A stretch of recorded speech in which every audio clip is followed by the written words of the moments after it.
السلام علیکم ورحمۃ اللہ وبرکاتہ. کیا حال ہے آپ کا؟ الحمدللہ. پچھلے پارے کے ہائی لائٹس. قرآن مجید وہ راستہ دکھاتا ہے جو سب سے زیادہ سیدھا ہے. یعنی جب ہم کہتے ہیں نا اہدنا الصراط المستقیم، تو اس کے لیے پھر ہمیں اس کتاب سے رہنمائی حاصل کرنے کی ضرورت ہے، اور اگر اس سے نہیں حاصل کر رہے تو سیدھے راستے کی پہچان نہیں ہو سکتی.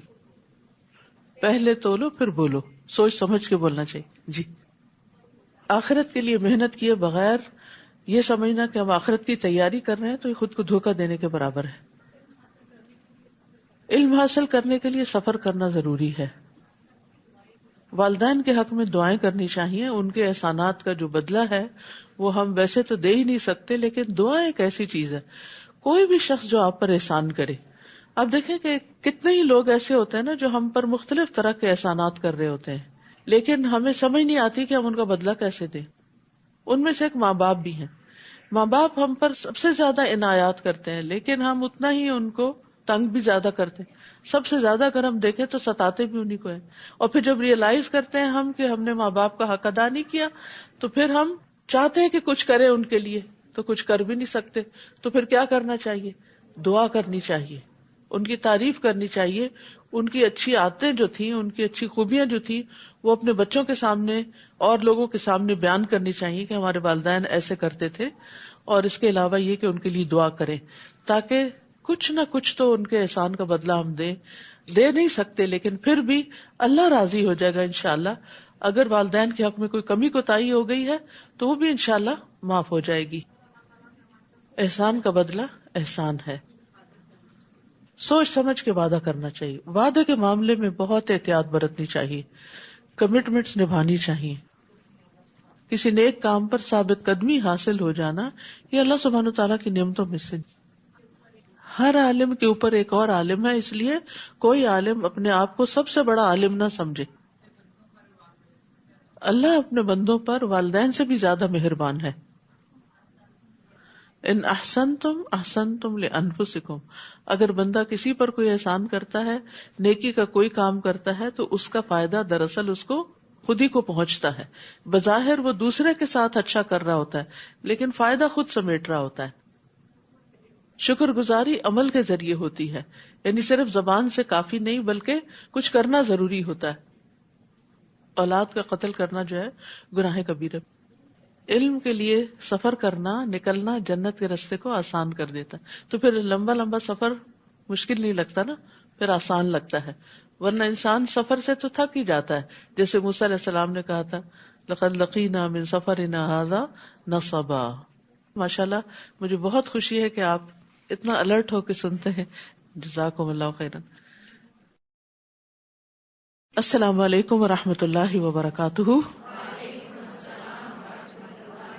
کیا حال ہے آپ کا؟ الحمدللہ.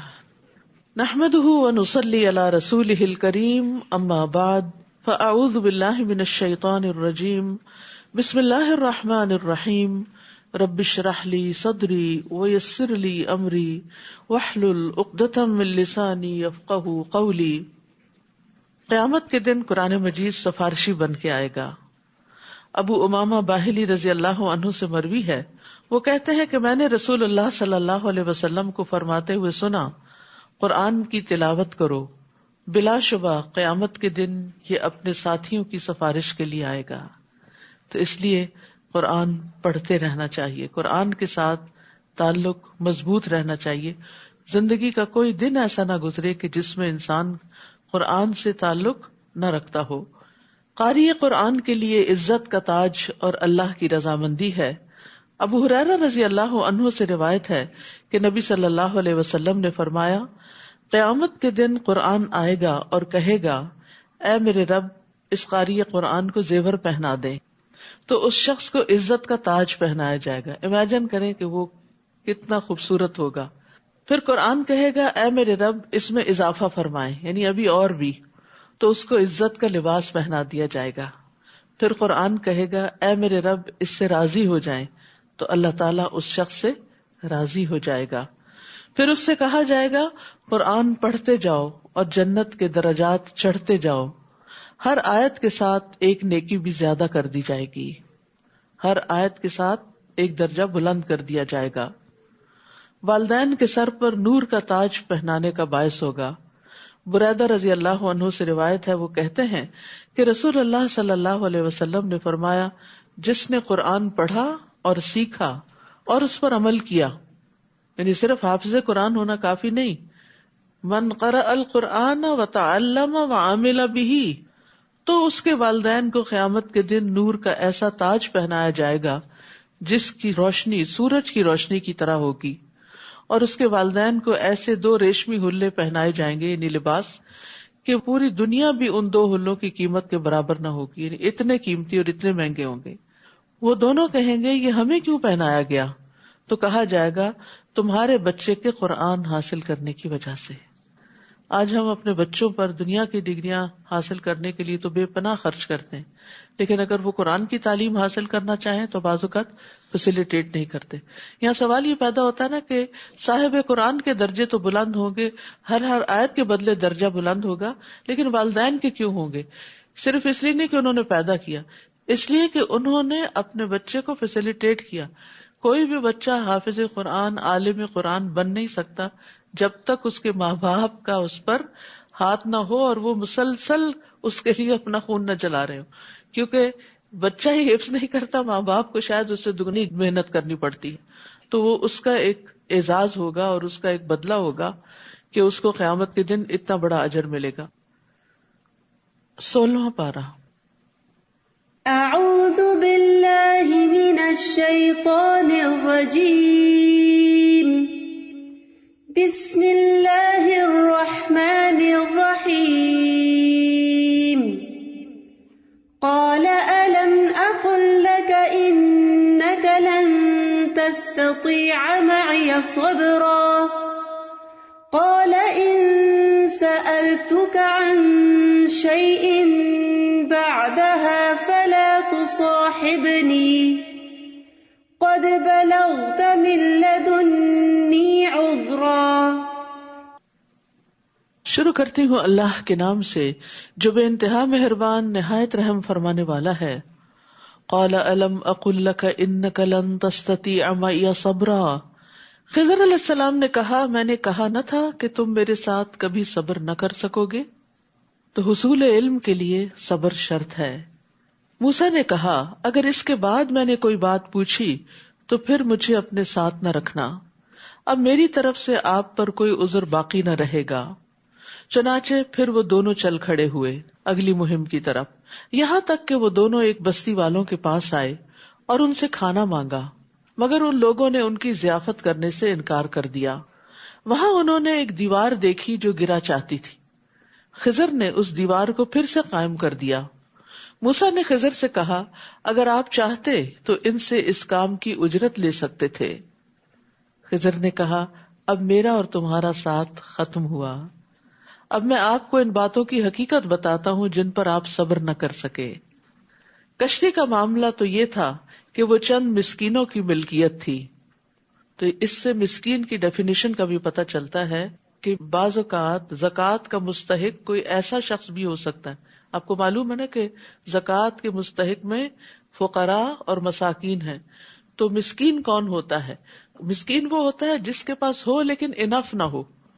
بعض لوگ یہ سوال لے کر آتے ہیں کہ وہ ہماری بہن ہے، ان کے پاس گھر تو ہے لیکن شوہر فوت ہو گئے ہیں، بچوں کا کوئی بزنس نہیں، کھانے کو بھی نہیں، تو اب کیا کیا جائے؟ ان کے پاس گھر ہے. تو گھر ہونے سے کوئی شخص مسکین کی کیٹیگری سے باہر نہیں آتا اگر اس کے پاس کھانے پینے اور بیسک ضروریات کے لیے نہیں. یعنی یہاں مسکینوں کے پاس ایک شپ تھا یا کشتی تھی بہت بڑی، لیکن اس سے اتنی آمدنی حاصل نہیں ہوتی تھی کہ جس سے وہ اپنی ضروریات زندگی کو پورا کر سکیں. تو اس لیے بعض اوقات کسی شخص کے پاس کوئی پراپرٹی ہو سکتی ہے، وہ سیل ہی نہ ہو رہی ہو، لیکن 2 وقت کا کھانا نہیں ہے اس کے پاس. تو ایسی صورت میں اس شخص کو زکوٰۃ دی جا سکتی ہے. ہاں جس کے پاس ڈیلی آمدنی یا ماہوار یا ویسے اس کے پاس بہت کچھ ہے تو پھر وہ مسکین نہیں ہوتا. کشتی کا معاملہ تو یہ تھا کہ وہ چند مسکینوں کی ملکیت تھی جو دریا پر محنت مزدوری کرتے تھے.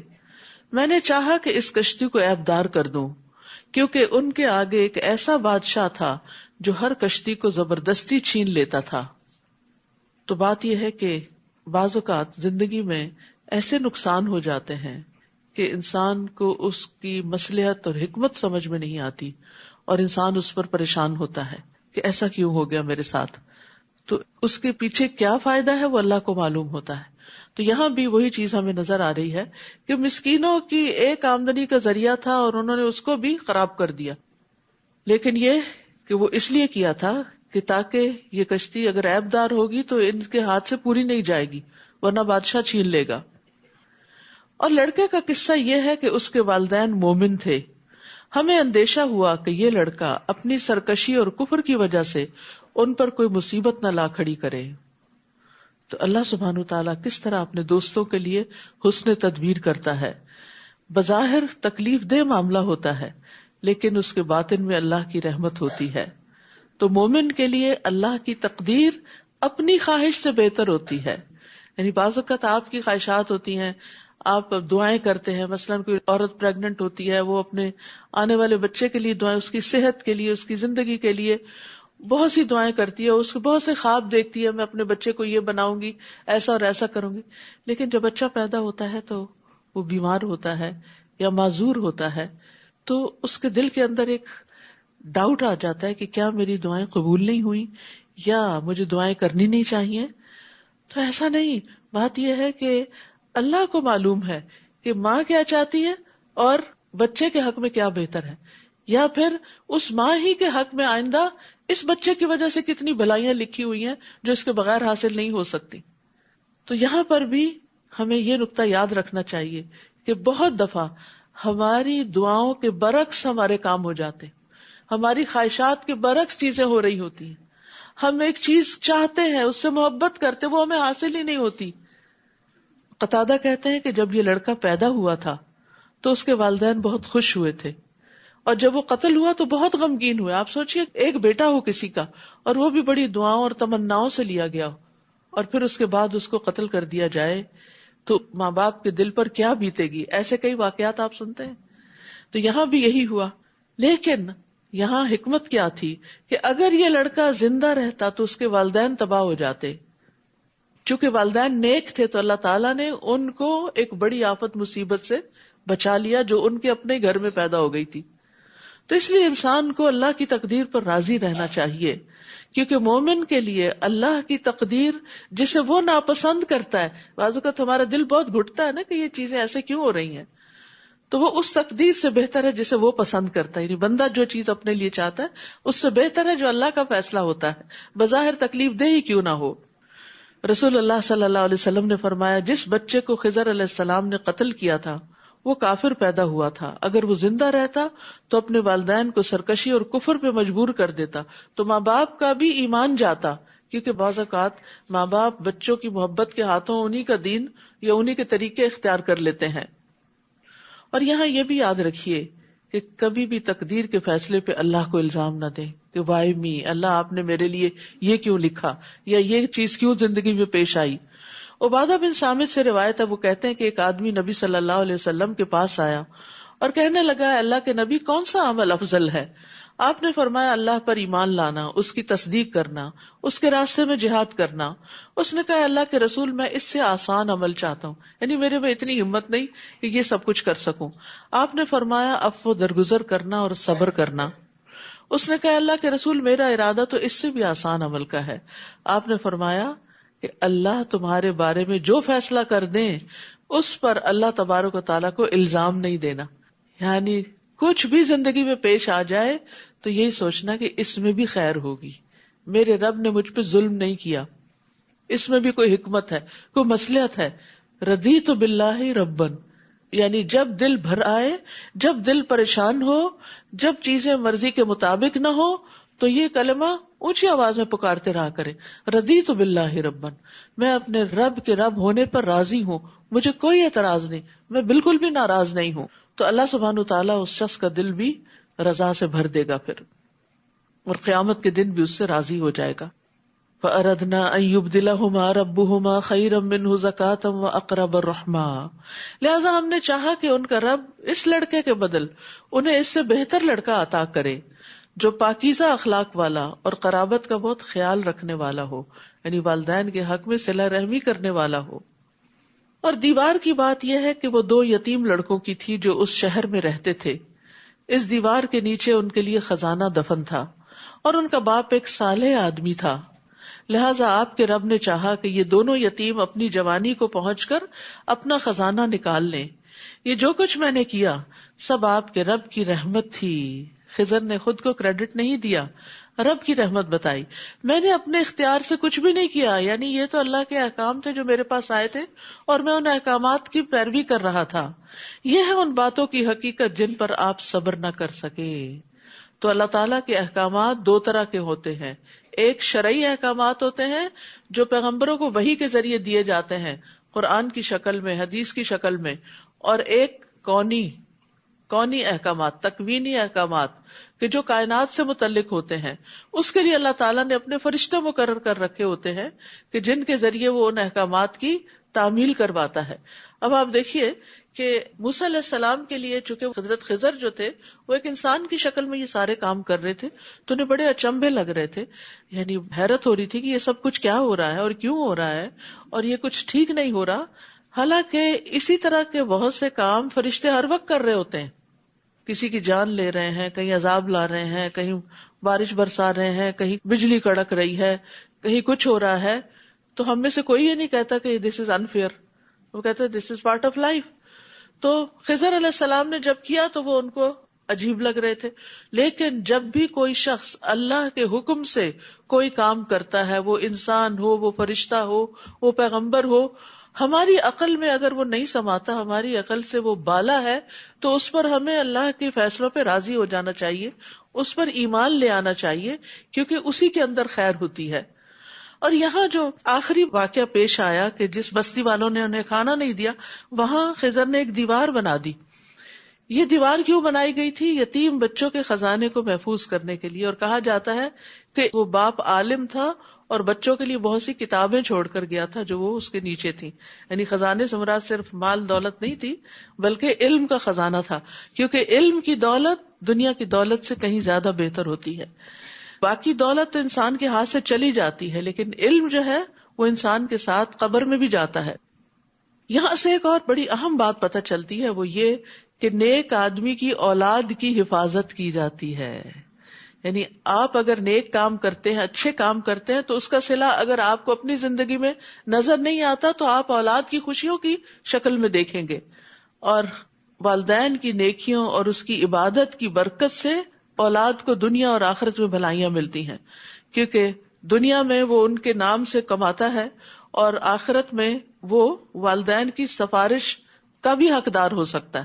یعنی اگر اولاد اتنی نیک نہیں، ماں باپ بہت نیک تھے، تو اولاد کے حق میں سفارش کریں، جیسے حافظ قرآن کو شفاعت کا حق ملے گا، یا اسی طرح اور بھی۔ اور پھر اولاد کے جنت میں بھی درجے بلند کیے جائیں گے اپنے والدین کی ملاقات کے لیے، اور والدین کی نیکیوں کے سبب اولاد کی بعض پریشانیاں بھی دور ہوتی ہیں، ان کی دعائیں بھی اولاد کے حق میں جب قبول ہوتی ہیں تو والدین کے لیے باعث اطمینان ہوتی ہیں۔ کسی کا کہنا ہے کہ جب بھی میں کسی سلجھے ہوئے خوشحال نوجوان کو دیکھتا ہوں تو مجھے یقین ہو جاتا ہے کہ ضرور اس کا باپ صالح اور نیک آدمی ہوگا، تب یہ بچہ اتنا سلجھا ہوا ہے۔ اور مجھے اس آیت کی صداقت نظر آنے لگتی ہے، وَكَانَ أَبُوهُمَا صَالِحًا، تو باپ اگر نیک ہو تو فائدہ دنیا میں ہی اولاد کو ہونے لگتا ہے۔ ڈاکٹر نبیل عوضی کہتے ہیں کہ مجھے جب نوافل کی ادائیگی میں سستی اور کاہلی ہونے لگتی ہے تو مجھے اپنے بیٹے کی دنیا کی پریشانیاں یاد آتی ہیں کہ کہیں نوافل کی ادائیگی میں میری سستی میری اولاد کی پریشانی کا باعث نہ بنے۔ یعنی بچے ایگزام کے لیے پریشان ہیں، پڑھائی میں، بزنس میں، جاب میں، اپنی فیملی لائف میں، اپنے بچوں کی وجہ سے پریشان ہیں، تو آپ دیکھیے کہ جب والدین بزرگ ہو جاتے ہیں تو ان کا کام پھر کیا رہ جاتا ہے؟ دعائیں اور نوافل اور عبادت، اور سب سے زیادہ تڑپ کے جو ماں باپ کی دعائیں ہوتی ہیں وہ اولاد ہی کے لیے نکلتی ہیں۔ تو اس لیے وہ کہتے ہیں کہ کان ابوہما صالحا، اگر ماں باپ نیک ہوں گے، خصوصاً اگر باپ نیک ہوگا تو پھر اس کے اثرات جو ہے، یہ نہیں کہ ماں نہیں، لیکن یہاں باپ کا چونکہ لفظ استعمال ہوا ہے اس لیے ظاہری معنی کے اوپر۔ عبداللہ بن مسعود رضی اللہ عنہ جب رات میں نوافل ادا کر رہے ہوتے تھے تو اپنے چھوٹے بچے کو سویا ہوا دیکھ کر کہتے تھے، من اجلک یا بنیا، اے میرے بیٹے یہ تیرے روشن مستقبل کے لیے یعنی میں نفل پڑھ رہا ہوں. اور روتے ہوئے اللہ تعالیٰ کا یہ قول پڑھتے تھے وَكَانَ أَبُوهُمَا صَالِحًا، کہ ان بچوں کا جن کا خزانہ محفوظ ہوا ان کا باپ نیک تھا، تو میں اس لیے نیک بن رہا ہوں تاکہ میری اولاد کو پریشانی نہ ہو. ابن مسیب کہتے ہیں اے میرے بیٹے بے شک میں نے تیرے فائدے کی خاطر اپنی نماز کی رکعتیں یا قیام زیادہ کر لیا، یعنی بچوں کے فائدے کے لیے نمازیں زیادہ کر دی، اور یہ نوافل، فرض تو سب کے اپنے اپنے ہی ہوتے ہیں، نوافل زیادہ کر لیے اس امید پر کہ تمہارے بارے میں میری حفاظت کی جائے گی، نہیں مجھے تمہاری طرف سے کوئی پریشانی نہیں دیکھنی پڑے گی. یاد رکھیے اولاد کی پریشانی جو ہوتی ہے وہ ماں باپ کو اپنی پریشانی سے بھی آگے ہوتی ہے. وہ اپنے آپ کو بھول جاتے ہیں، اپنا دکھ بھول جاتے ہیں، لیکن بچوں کا دکھ ان سے دیکھا نہیں جاتا. تو پھر وہ یہی آیت تلاوت کرتے تھے وَكَانَ أَبُوهُمَا صَالِحًا. تو یاد رکھیے کہ جب اپنے بچوں کے اندر کوئی خرابی دیکھیں، ان کے اندر بگاڑ دیکھیں، ان کے اندر دین سے دوری دیکھیں، تو اپنی نماز، اپنی عبادت، اپنا صدقہ خیرات اور اپنی اصلاح کی طرف توجہ دیں. تو انشاءاللہ جب آپ کے اندر خیر آئے گی تو وہ خیر بچوں میں بھی ٹرانسفر ہوگی، وہ بھی اس سے فائدہ اٹھائیں گے. اور اکثر لوگ بچوں کو یہ تانا بھی دیتے نا تم کیا ہو، تم تو اپنے ماں باپ کی وجہ سے ہی سب کچھ ہو. تو یہ ہر ایک کے لیے ہوتا ہے، کسی خاص بچے کے لیے نہیں ہوتا. سب بچے اپنے ماں باپ ہی کی وجہ سے کچھ بنتے ہیں، یعنی اللہ کا فضل تو obviously ماں باپ پر ہوتا ہے کہ وہ جو بچوں کے اندر محنت کرتے ہیں، لیکن بچے والدین ہی کی وجہ سے آگے بڑھتے ہیں. وہ والدین ہی ان کو یہودی یا عیسائی یا مجوسی بنا دیتے ہیں، یا پھر یہ کہ دین فطرت پر لے آتے ہیں. تو یہ ایک بہت بڑا کردار ہوتا ہے ماں باپ کا، یعنی پیرنٹنگ میں یہ اصول ہمیشہ یاد رکھیں. ہم بظاہر بہت سارے طریقے اختیار کرتے ہیں، لیکن یہ والی بات بھول جاتے ہیں کہ بچہ اگر جھوٹ بول رہا ہے تو کہیں ہم نے تو نہیں بولا، بچے نے اگر کہیں کوئی چیز آگے پیچھے ہیرا پھیری کی، کہیں بچپن میں ہم نے بھی تو ایسا غلط کام نہیں کیا تھا. تو انشاءاللہ جب آپ اپنی اصلاح کر لیں گے، آپ اپنی غلطیوں پر توبہ کر لیں گے، تو پھر انشاءاللہ آپ کے بچوں کے اندر بھی خیر ہوگی. وَيَسْأَلُونَكَ عَنْ ذِي الْقَرْنَيْنِ قُلْ سَأَتْلُو عَلَيْكُمْ مِنْهُ ذِكْرًا. لوگ آپ سے ذوالقرنین کے بارے میں پوچھتے ہیں، آپ انہیں کہیے کہ ابھی میں اس کا کچھ حال تمہیں سناؤں گا. بلا شبہ ہم نے اسے زمین میں اقتدار بخشا تھا اور ہر طرح کا ساز و سامان بھی دے رکھا تھا. چنانچہ وہ ایک راہ پر چل کھڑا ہوا، یعنی اس نے کچھ اسباب اختیار کیے، کیونکہ اللہ تعالیٰ نے اس کو زمین میں بادشاہت عطا کی تھی اور ہر طرح کے وسائل، ریسورسز بھی دے رکھے تھے. تو جب اللہ تعالیٰ وسائل دے، اختیار دے، اقتدار دے، تو انسان کو اچھے اچھے کاموں میں اپنے ان سب چیزوں کو استعمال کرنا چاہیے. حتیٰ کہ وہ سورج غروب ہونے کی حد تک پہنچ گیا، اسے یوں معلوم ہوا جیسے سورج سیاہ کیچڑ والے چشمے میں ڈوب رہا ہے. وہاں اس نے ایک قوم دیکھی. ہم نے کہا اے ذوالقرنین تجھے اختیار ہے، خواہ تو ان کو سزا دے یا ان سے نیک رویہ اختیار کرے. یعنی ہم نے تجھے اتنی اتھارٹی دی ہے کہ چاہے تم ان کو سزا دو یا ان پہ احسان کرو، کوئی فرق نہیں پڑتا، تو ہم تم سے نہیں پوچھیں گے. ذوالقرنین نے کہا جو شخص ظلم کرے گا اسے تو ہم بھی سزا دیں گے، پھر جب وہ اپنے رب کی طرف لوٹایا جائے گا تو وہ اور بھی سخت عذاب دے گا. یہ ہے انصاف کی بات. وَأَمَّا مَنْ آمَنَ وَعَمِلَ صَالِحًا فَلَهُ جَزَاءً الْحُسْنَى وَسَنَقُولُ لَهُ مِنْ أَمْرِنَا يُسْرًا.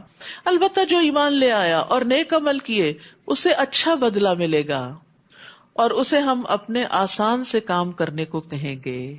یعنی نیک لوگوں کے لیے زندگی میں، دنیا میں بھی آسانیاں ہوتی ہیں.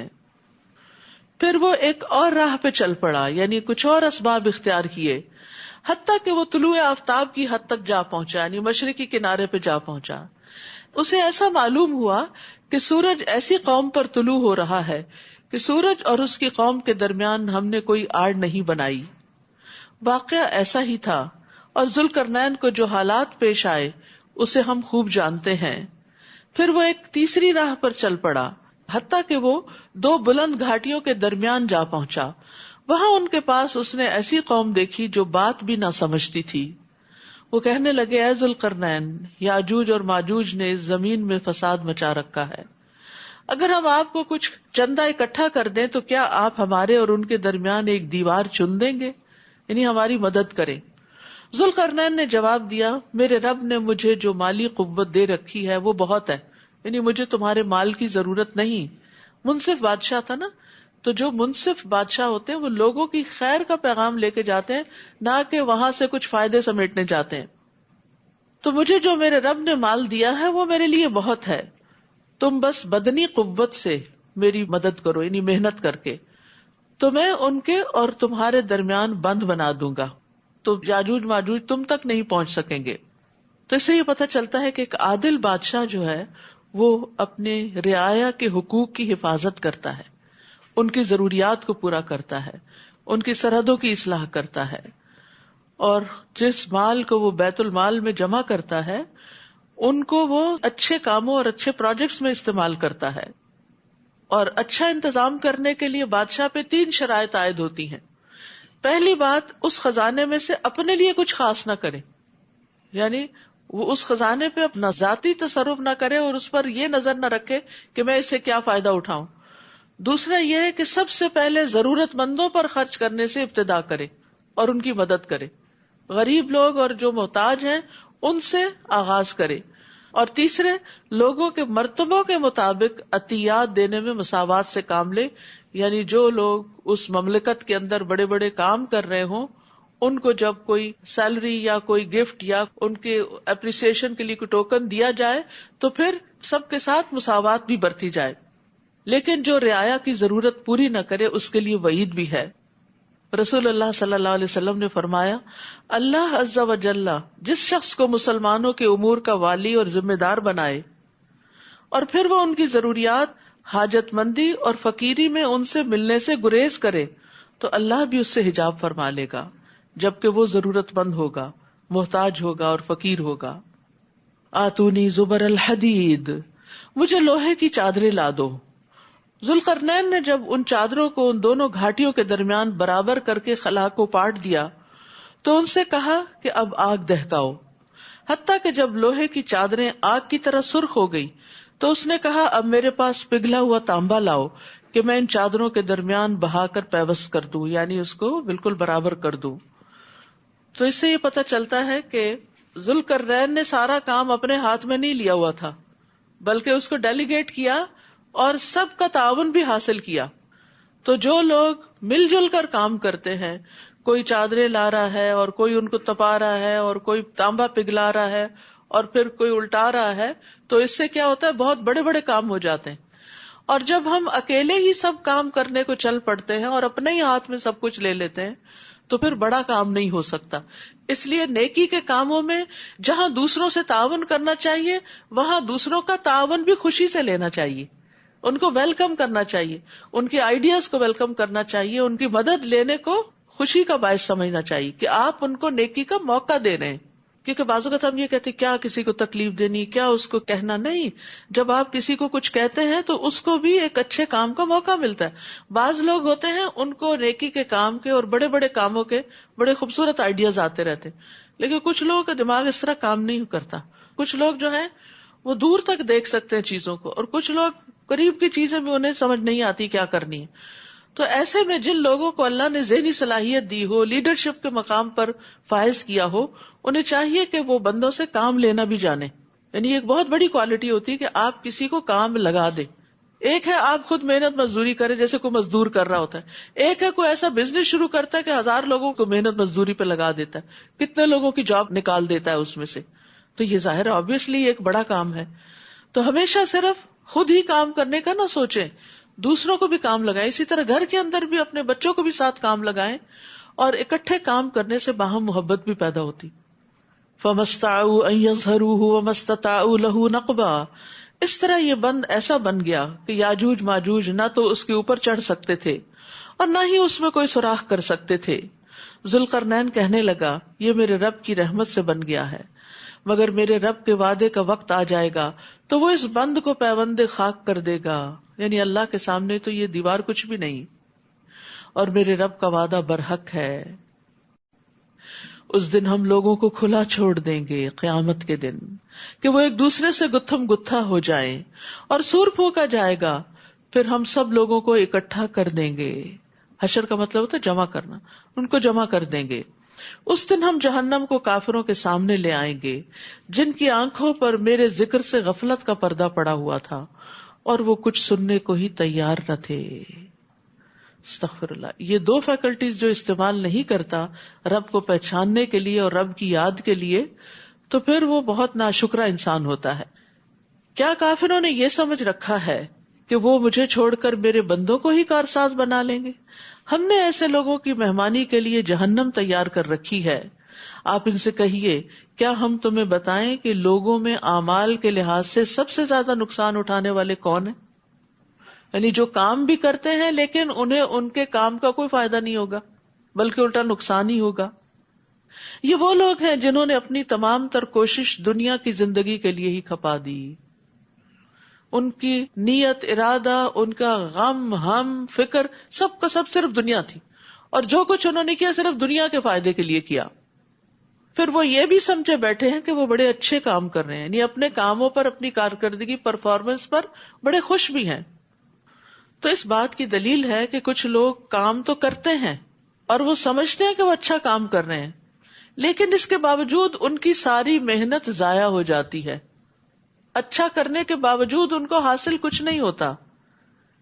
وجہ عقیدے کی خرابی، ریاکاری، اللہ کے لیے کام نہ کرنا، اللہ کی رضا کے لیے محنت نہ کرنا، بلکہ صرف لوگوں کو دکھانے کے لیے تاکہ لوگ اپریشیٹ کریں. اور اب دیکھیے کہ یہ چیز بچپن سے ہی بچوں کے دل میں ڈالنی چاہیے. ہم ایک بڑا جملہ بولتے ہیں بے سوچے سمجھے، دیکھو لوگ کیا کہیں گے، میری ناک کٹ جائے گی، تمہارا خاندان کیا کہے گا، تمہیں کوئی قبول نہیں کرے گا، تمہیں کوئی پوچھے گا نہیں. ہر وقت لوگوں کی پریشانی ان کے دل پہ ڈالتے ہیں کہ لوگوں کی نظر میں اچھے بن جاؤ. لوگ اگر تمہیں اچھا سمجھ لیں گے تو تم کوئی چیز ہوگے، اور اگر لوگوں نے تمہیں ریجیکٹ کر دیا تو تم کچھ بھی نہیں. کتنا عارضی سہارا ہے اور کتنا بڑا دھوکا ہے اور کتنے بڑے نقصان کی بات ہے. ساری دنیا بھی اگر کسی کو ریجیکٹ کر دے اور حقیر سمجھنے لگے، لیکن اگر اس کا مقام اللہ کی نگاہ میں بلند ہے تو اس کو کوئی بھی نقصان نہیں. اور اگر ساری دنیا بھی کسی کی تعریفوں کے پل باندھ دے اور اس کو بڑے بڑے ایوارڈ سے نوازے، لیکن اللہ کے ہاں اس کا کوئی مقام نہیں، تو اس کا کوئی مقام نہیں. تو اس لیے انسان جو کچھ کرے اللہ کی رضا کو سامنے رکھتے ہوئے کرے، صرف اپنے لیے نہیں، بچوں کے دل میں بھی اللہ کا خوف پیدا کرے کہ اللہ کو کیا جواب دینا ہے. یہ ڈر نہیں پیدا کرے کہ لوگ کیا کہیں گے. یہ ایک بہت کمزور بنیاد ہے کہ جس کے اوپر کوئی کھڑا ہو. دوسری بات یہ ہے کہ ایمان کے بغیر نیک اعمال قبول نہیں ہوتے، کیونکہ شرک کرنے سے سارے اعمال ضائع ہو جاتے ہیں. کفر اعمال کو ضائع کرنے کا سبب ہے. اور شرک اصغر کیا ہے؟ ریاکاری. رسول اللہ صلی اللہ علیہ وسلم نے فرمایا، مجھے تمہارے حق میں سب سے زیادہ شرک اصغر کا خوف ہے. صحابہ نے عرض کیا، شرک اصغر کیا ہوتا ہے، یعنی چھوٹا شرک کیا ہوتا ہے؟ آپ نے فرمایا ریاکاری. اللہ عز و جل قیامت کے دن جب لوگوں کو بدلہ دے گا تو ریاکاروں سے کہے گا، ان ہستیوں کی طرف چلے جاؤ جن کے سامنے دنیا میں ریاکاری کرتے تھے، اور دیکھو کیا تم ان کے پاس کوئی بدلہ پاتے ہو. یہی لوگ ہیں جنہوں نے اپنے رب کی آیات اور اس کی ملاقات کا انکار کیا، لہٰذا ان کے سب اعمال برباد ہو جائیں گے. یعنی آخرت کی فکر کے بغیر، اللہ پہ ایمان کے بغیر کوئی کتنا بھی بڑا کام کر لے اس کو اس کا اجر ملنے والا نہیں. اور قیامت کے دن ہم ان کے لیے میزان ہی نہیں رکھیں گے. کفار کے اعمال نہیں تولے جائیں گے، اچھے برے نہیں. میزان جو ہے وہ مومنوں کے لیے ہے یا پھر منافقین کے لیے ہے. کفار جو ہیں ان کا سیدھا ہی فیصلہ کر دیا جائے گا، کیونکہ ان کا تو ایمان ہی نہیں تھا، تو جو اچھے کام کیے برے کیے سبھی برابر ہو گئے. یہ جہنم ہی ان کا بدلہ ہے، کیونکہ انہوں نے کفر اختیار کیا تھا اور میری آیات اور میرے رسولوں کا مذاق اڑاتے رہے. البتہ جو لوگ ایمان لائے اور نیک عمل کرتے رہے ان کی مہمانی فردوس کے باغات سے ہوگی. ایمان لا کر عمل صالح کرنے والوں کی جزا، جن میں وہ ہمیشہ رہیں گے اور کسی اور جگہ منتقل ہونا پسند نہ کریں گے. جنت میں کوئی بوریت ہی نہیں. بوریت دنیا میں ہوتی ہے کیونکہ اس کا مزہ لمیٹڈ ہوتا ہے، لیکن جنت میں لوگوں کا اتنا دل لگے گا کہ وہ وہاں سے ہلنا بھی نہیں چاہیں گے. لوگ کہتے ہیں نا، اگر ہمیشہ رہنا تو پھر تھک نہیں جائیں گے، بور نہیں. بوریت جب ہوتی ہے جب انجوائے کرنے کی ہمارے اندر صلاحیت نہیں ہوتی. یعنی جب ہم دیکھ نہیں پاتے تو دنیا کی رونقیں تو پھر بیکار ہو جاتی ہیں نا. تو اسی طرح جو ہماری کیپیسٹی نہیں ہوتی کسی چیز کو انجوائے کرنے کی، تو پھر وہ چیزیں ہم پر بوجھ ہو جاتی. تو جنت میں انجوائے کرنے کی کیپیسٹی بھی بڑھ جائے گی اور اس کے ساتھ ساتھ نعمتیں بھی بہت زیادہ ہوں گی. آپ ان سے کہہ دیجئے اگر میرے رب کی باتیں لکھنے کے لیے سمندر سیاہی بن جائے تو سمندر ختم ہو جائے گا، مگر میرے رب کی باتیں ختم نہ ہوں گی، خواہ اتنی ہی اور بھی سیاہی یعنی سمندر لے آیا جائے۔ آپ ان سے کہہ دیجئے انما انا بشر مثلکم، میں تو تمہارے ہی جیسا ایک انسان ہوں، ہاں یہ فرق ضرور ہے کہ میری طرف وحی کی جاتی ہے کہ تمہارا الہ صرف ایک ہی الہ ہے، لہٰذا جو شخص اپنے رب سے ملنے کی امید رکھتا ہے اسے چاہیے کہ وہ نیک عمل کرے۔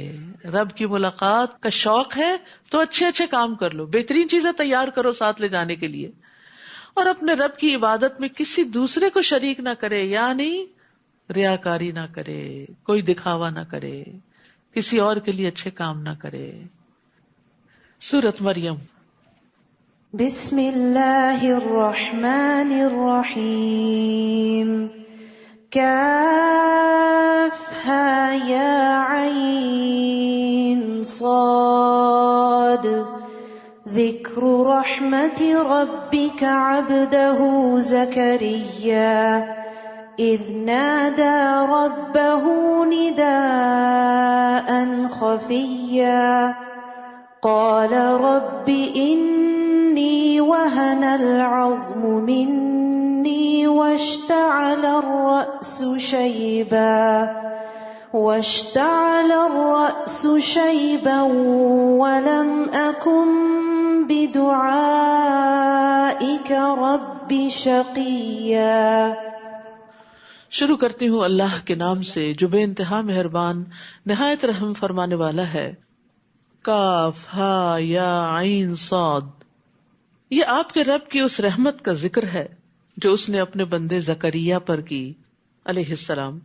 جب زکریا نے اپنے رب کو چپکے پکارا، دل ہی دل میں پکارا، کہا میرے رب میری ہڈیاں بوسیدہ ہو چکی اور بڑھاپے کی وجہ سے سر کے بال سفید ہو گئے، تاہم اے میرے رب میں تجھے پکار کے کبھی محروم نہیں رہا۔ پکارنے کا انداز ہے نا، تو اللہ سے مانگتے ہوئے انسان کو عاجزی اور انکساری کا اظہار کرنا چاہیے، اپنے حال کا بھی ذکر کرنا چاہیے، اپنے دکھوں کا بھی بتانا چاہیے، اپنے کنسرنز بتانے چاہیے، اور پھر یہ بھی کہ امید کا اظہار کرنا چاہیے کہ یا اللہ میں تجھ سے دعا کر کے محروم نہیں رہا۔ عام لوگوں کا حال کیا ہوتا ہے، جب ذرا زیادہ دعائیں کر لیتے ہیں تو کہتے ہیں اتنی دعائیں کی ہیں میری نہیں سنی جائے گی، لہذا دعا کرنا چھوڑ دیتے ہیں، جبکہ پیغمبروں کا معاملہ اس سے برعکس ہے۔ وہ دعا کر کے کہتے ہیں ہم کبھی محروم نہیں رہے، ہمیں یقین ہے دعائیں قبول ہوتی ہیں، آج نہیں تو کل ہوں گی۔ کتنے پر امید ہیں یہ، اور پھر یہ ہے کہ گزشتہ زندگی میں ان کی بہت سی دعائیں قبول بھی ہوئی ہوں گی، اس بنا پہ کہا کہ میری تو آج تک بہت دعائیں قبول ہوئی۔ ہمیں اپنی زندگی میں جب بہت سی دعائیں قبول ہوتی ہیں تو وہ ہم بھول جاتے ہیں، ان کا ہم ذکر نہیں کرتے کہ اللہ آپ نے اتنا کچھ دیا ہے، جو مانگا وہ سب بھی دیا ہے تو آئندہ بھی دے گا۔ تو مثبت سوچ جو ہے ایک بہت بڑی نعمت ہے جو انسان کو بہت سے غموں اور فکروں سے نجات دیتی ہے۔ تو دعا کا ایک ادب ہے کہ انسان عاجزی اور انکساری اختیار کرے۔ انس بن مالک کہتے ہیں کہ رسول اللہ صلی اللہ علیہ وسلم جب کسی غزوے کے لیے تشریف لے جاتے تو یوں دعا کرتے، اللہم انت عضدی و نصیری بک احول و بک اصول و بک اقاتل، اے اللہ تو میرا بازو ہے، تو میرا مددگار ہے، تیری ہی دی ہوئی قوت کے ساتھ میں تدبیر کرتا ہوں، تیری ہی دی ہوئی طاقت کے ساتھ میں حملہ کرتا ہوں، تیری ہی مدد سے میں لڑائی کرتا ہوں۔ یعنی اللہ تعالیٰ کو اتنا قریب پاتے تھے اور اسی سے ساری باتیں کر رہے ہوتے تھے۔ تو دعا کے معاملے میں اللہ سبحانہ تعالیٰ سے حسن ظن رکھنا چاہیے اور پورے یقین سے دعا کرنی چاہیے، کیونکہ اللہ سبحانہ تعالیٰ کے لیے کوئی بھی کام مشکل نہیں ہے، ہمیں مشکل ہے۔ انس بن مالک کہتے ہیں کہ رسول اللہ صلی اللہ علیہ وسلم نے فرمایا جب تم میں سے کوئی دعا کرے تو اسے چاہیے کہ وہ پختہ یقین کے ساتھ سوال کرے، وہ اس طرح ہرگز نہ کہے کہ اللہ اگر تو چاہے تو مجھے عطا کر دے، یعنی تو چاہتا ہے تو دعا قبول کر لے، نہیں تو نہیں، ایسا نہیں۔ بے شک اللہ کی ذات کو کوئی مجبور کرنے والا نہیں، وہ جب قبول کرتا ہے اپنی رضا سے ہی کرتا ہے۔ پھر وہ کہتے ہیں میں اپنے پیچھے اپنے بھائی بندوں کی برائیوں سے ڈرتا ہوں اور میری بیوی بانجھ ہے، تو اپنی جناب سے مجھے ایک وارث عطا فرما جو میرے اور آل یعقوب کا وارث بنے، اور اے میرے رب اسے پسندیدہ انسان بنانا۔ تو آپ دیکھیے کہ پیغمبروں کی دعائیں بھی کیا ہوتی ہیں اور ان کی لوگوں کے لیے خیرخواہی کیا ہوتی ہے، لوگوں کی اصلاح اور دین کی سربلندی کے لیے وارث مانگ رہے ہیں۔ انہیں یہ ڈر نہیں تھا کہ ان کے پیچھے کو بہت بڑی جائیداد چھوڑے جا رہے ہیں کہ جس کو سنبھالے گا کون یا ان کا مال و متاع کون دیکھے گا. نہیں، انہیں فکر یہ تھی کہ میرے اس مشن کا وارث کون بنے گا، یہ جو میں لوگوں کو اللہ کی طرف بلاتا ہوں میرے بعد کون بلائے گا. اور میں اب تک اپنے خاندان اور اپنے بنی اسرائیل کو سنبھالے ہوئے ہوں، ان کو مسلسل گائیڈ کرتا ہوں، تو مجھے اپنے بعد ان میں سے کوئی نظر نہیں آتا کہ جو اس کام کو آگے لے کے چلے گا. تو مجھے ہی بیٹا عطا کر کے میں اس کی ایسی پرورش کروں کہ وہ اس مشن کا وارث ہو جائے. تو یہاں ہم سب کو بھی اللہ تعالیٰ سے دعا کرنی چاہیے کہ اللہ تعالیٰ ہمیں نیک اولاد عطا فرمائے اور ہماری جنریشنز میں ایسے لوگ ہوں جو اللہ کے ولی ہوں اور اللہ کے دوست ہوں، کیونکہ وہ کہتے فَهَبْ لِي مِن لَّدُنْكَ وَلِيًّا یا زکریا انا نبشرک بغلام اسمہ یحییٰ. اللہ تعالیٰ نے جواباً فرمایا زکریا ہم تمہیں ایک لڑکے کی بشارت دیتے ہیں جس کا نام یحییٰ ہوگا. یہ ایک واحد نام ہے جو اللہ تعالیٰ نے خود رکھا، اس سے پیشتر اس نام کا کوئی دوسرا آدمی ہم نے پیدا نہیں کیا، اور یہ بالکل یونیک نیم تھا. تو اللہ سبحانہ تعالیٰ نے نہ صرف یہ کہ دعا قبول کی، انہیں عزت بخشی، انہیں بیٹا دیا اور اس کا نام بھی خود رکھا. اتنی اچھی طرح دعا قبول کی. زکریا نے عرض کی اے میرے رب میرے ہاں لڑکا کیسے ہوگا جبکہ میری بیوی بانجھ ہے اور میں بڑھاپے کی حد کمال کو پہنچ چکا ہوں. اللہ تعالیٰ نے فرمایا ہاں ایسا ضرور ہوگا، تیرا رب یہ کہہ رہا ہے کہ میرے لیے یہ تو آسان سی بات ہے، اس سے پہلے میں تجھے پیدا کر چکا ہوں جبکہ تو کوئی چیز بھی نہ تھا. اگر تجھے پیدا کیا ہے تو تمہارا بیٹا بھی پیدا ہو سکتا ہے. زکریا نے عرض کیا اے رب میرے لیے کوئی نشانی مقرر کر دے. اللہ تعالیٰ نے فرمایا تیرے لیے نشانی یہ ہے کہ تو مسلسل 3 رات تک لوگوں سے گفتگو نہ کر سکے گا، یعنی تمہاری زبان بند ہو جائے گی. چنانچہ جب وہ وقت آ گیا زکریا اپنے حجرے سے نکل کر اپنی قوم کے پاس آئے تو انہیں اشارے سے کہا کہ صبح و شام تسبیح بیان کیا کرو. جب اللہ تعالیٰ کوئی نعمت دے تو اللہ ہی کی تعریف کرنی چاہیے. یا یحییٰ خذ الکتاب بقوہ وآتیناہ الحکم صبیا. اے یحییٰ کتاب یعنی تورات پر مضبوطی سے عمل پیرا ہو جاؤ، اور ہم نے اسے بچپن میں ہی قوت فیصلہ عطا کر دی.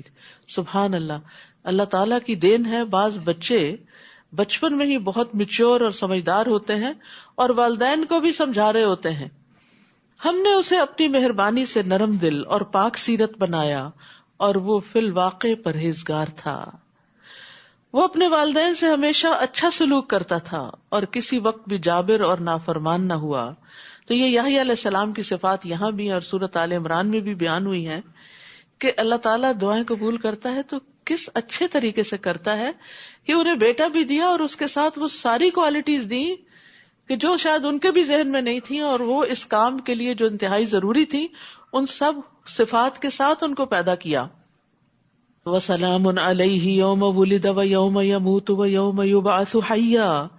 اس دن پر سلامتی ہو جس دن وہ پیدا ہوئے، اور اس دن بھی جب وہ مریں گے، اور اس دن بھی جب وہ دوبارہ زندہ کر کے اٹھائے جائیں گے. یاد رکھیے یہ 3 مواقع بڑی وحشت کے مواقع ہوتے ہیں. جب انسان ماں کے پیٹ سے دنیا میں آتا ہے تو پھر روتا ہے، ایک دم اس کو وحشت ہوتی ہے کہ یہ کہاں آ گیا ہوں، کیونکہ اب تک وہ کتنے کمفرٹ زون میں ہوتا ہے، اتنا پروٹیکٹڈ ہوتا ہے، کوزی جگہ پر ہوتا ہے، تو ایک دم وہ دنیا میں آتا ہے تو اس کے لیے تکلیف دہ ہوتا ہے. دوسرے جب موت کا فرشتہ آتا ہے تو انسان ایسی چیز دیکھتا ہے جو اس نے پہلے کبھی نہیں دیکھی ہوتی. نزا کا اور قبر تک جانے کا بڑی وحشت کا دن ہوتا ہے کہ جس میں دوسرے ہی لوگ اسے نہلا رہے ہوتے ہیں اور کفنا رہے ہوتے ہیں اور قبر میں اکیلے کو رکھ رہے ہوتے ہیں، تو وہ بھی وحشت کا دن ہے. اور تیسرے جب انسان قبروں سے نکلیں گے، حشر کے میدان میں لوگ گتھم گتھا ہو رہے ہوں گے اور ہر طرف ایک عجیب سی کیفیت ہوگی، ہر چیز تبدیل ہو چکی ہوگی، تو وہ بھی وحشت کا دن ہوگا. تو اللہ سبحانہ تعالیٰ نے یحییٰ علیہ السلام کے لیے ان تینوں دنوں میں سلامتی کا وعدہ کیا کہ ان کے لیے ان 3 اوقات میں کوئی وحشت نہیں ہوگی. اپنے لیے بھی دعا مانگی، یا اللہ ہمارے لیے بھی موت کے دن قبر میں اور آخرت میں وحشت نہ ہو، ہمیں تو اپنی طرف سے سلامتی سے نوازنا.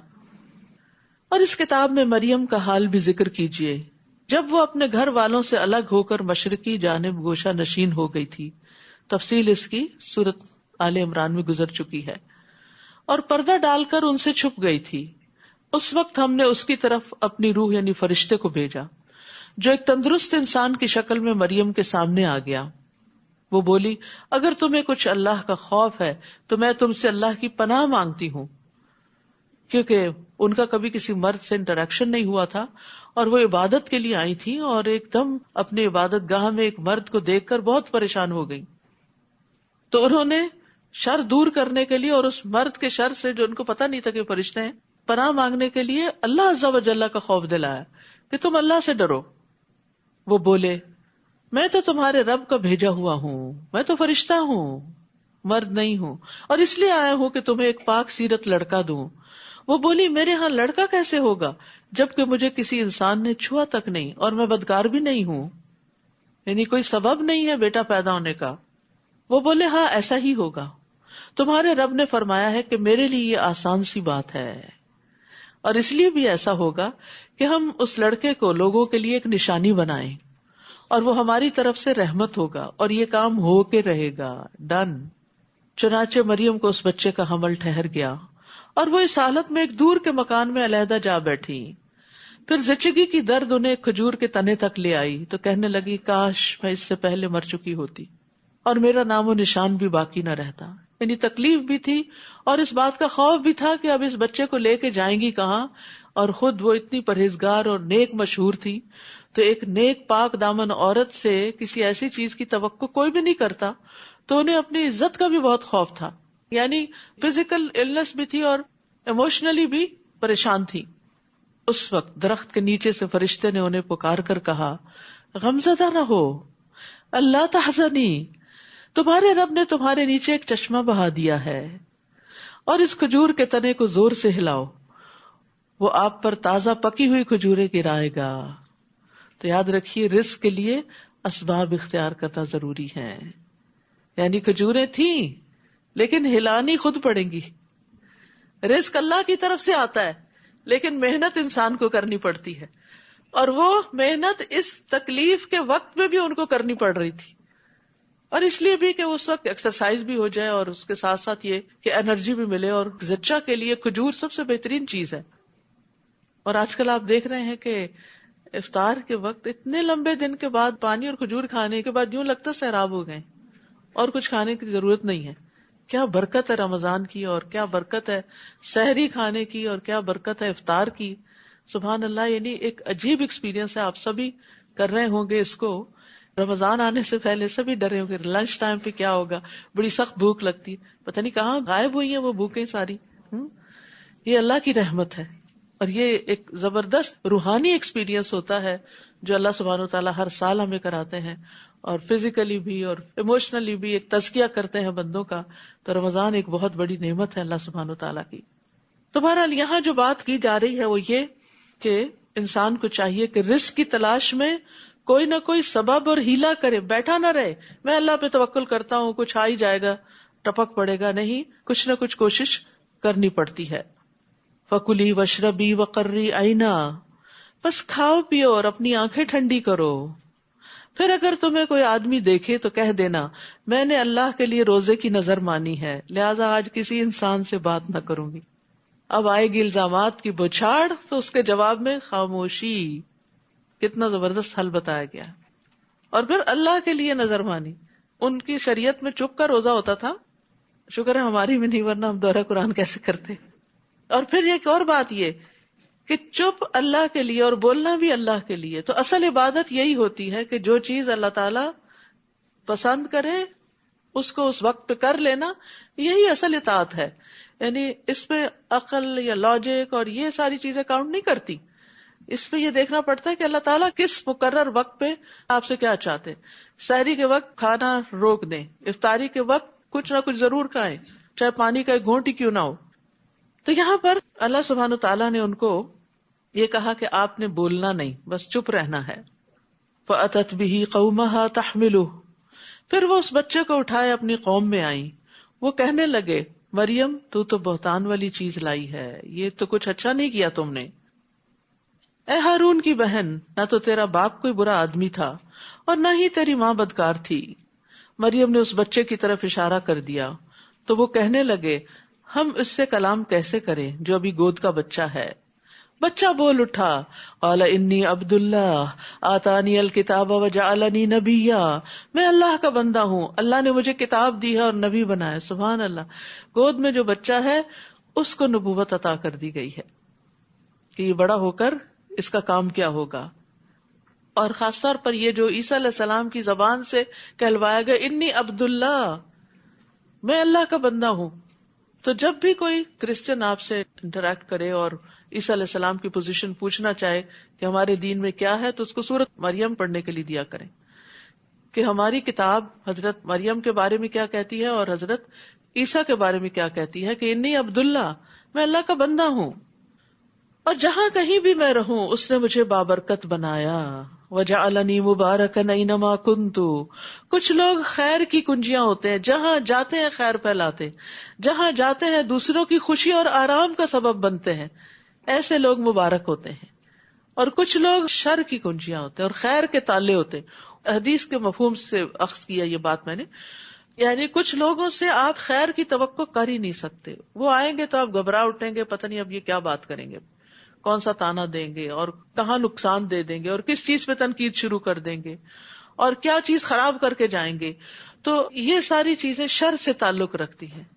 تو اب یہاں پر آپ دیکھیے کہ اللہ نے ان کو مبارک بنایا جہاں بھی میں ہوں، اینما کنت، واوصانی بالصلاۃ والزکاۃ، اور جب تک میں زندہ رہوں مجھے نماز اور زکوٰۃ ادا کرنے کا حکم دیا. ما دمت حیا وبرم بوالدتی ولم یجعلنی جبارا شقیا، اور یہ بھی کہ میں اپنی والدہ سے بہتر سلوک کرتا رہوں، والدین نہیں صرف والدہ، کیونکہ والد تو تھے ہی نہیں.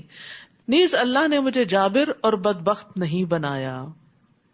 تو اس میں آپ دیکھیے کہ ایک طرف حقوق اللہ اور دوسری طرف حقوق العباد. اللہ کی عبادت میں صلاۃ اور زکوٰۃ، اور پھر ماں کے ساتھ حسن سلوک اور کسی کے ساتھ برا نہیں کرنا. لم یجعلنی جبارا شقیا، بدبخت نہیں ہوں، ظالم نہیں ہوں. ان صفات کا خاص طور پر کیوں ذکر کیا؟ کیونکہ بنی اسرائیل کے اندر یہ چیزیں ختم ہو چکی تھی. آج امت مسلمہ کا یہی حال ہے. نماز ختم ہو گئی ہے، زکوٰۃ ختم ہو گئی ہے. کسی وقت بھی آپ جا کے مسجدوں میں دیکھیں کتنے لوگ ملیں گے آپ کو. گھروں کے اندر آپ دیکھیں کیا اہتمام ہے نماز کا.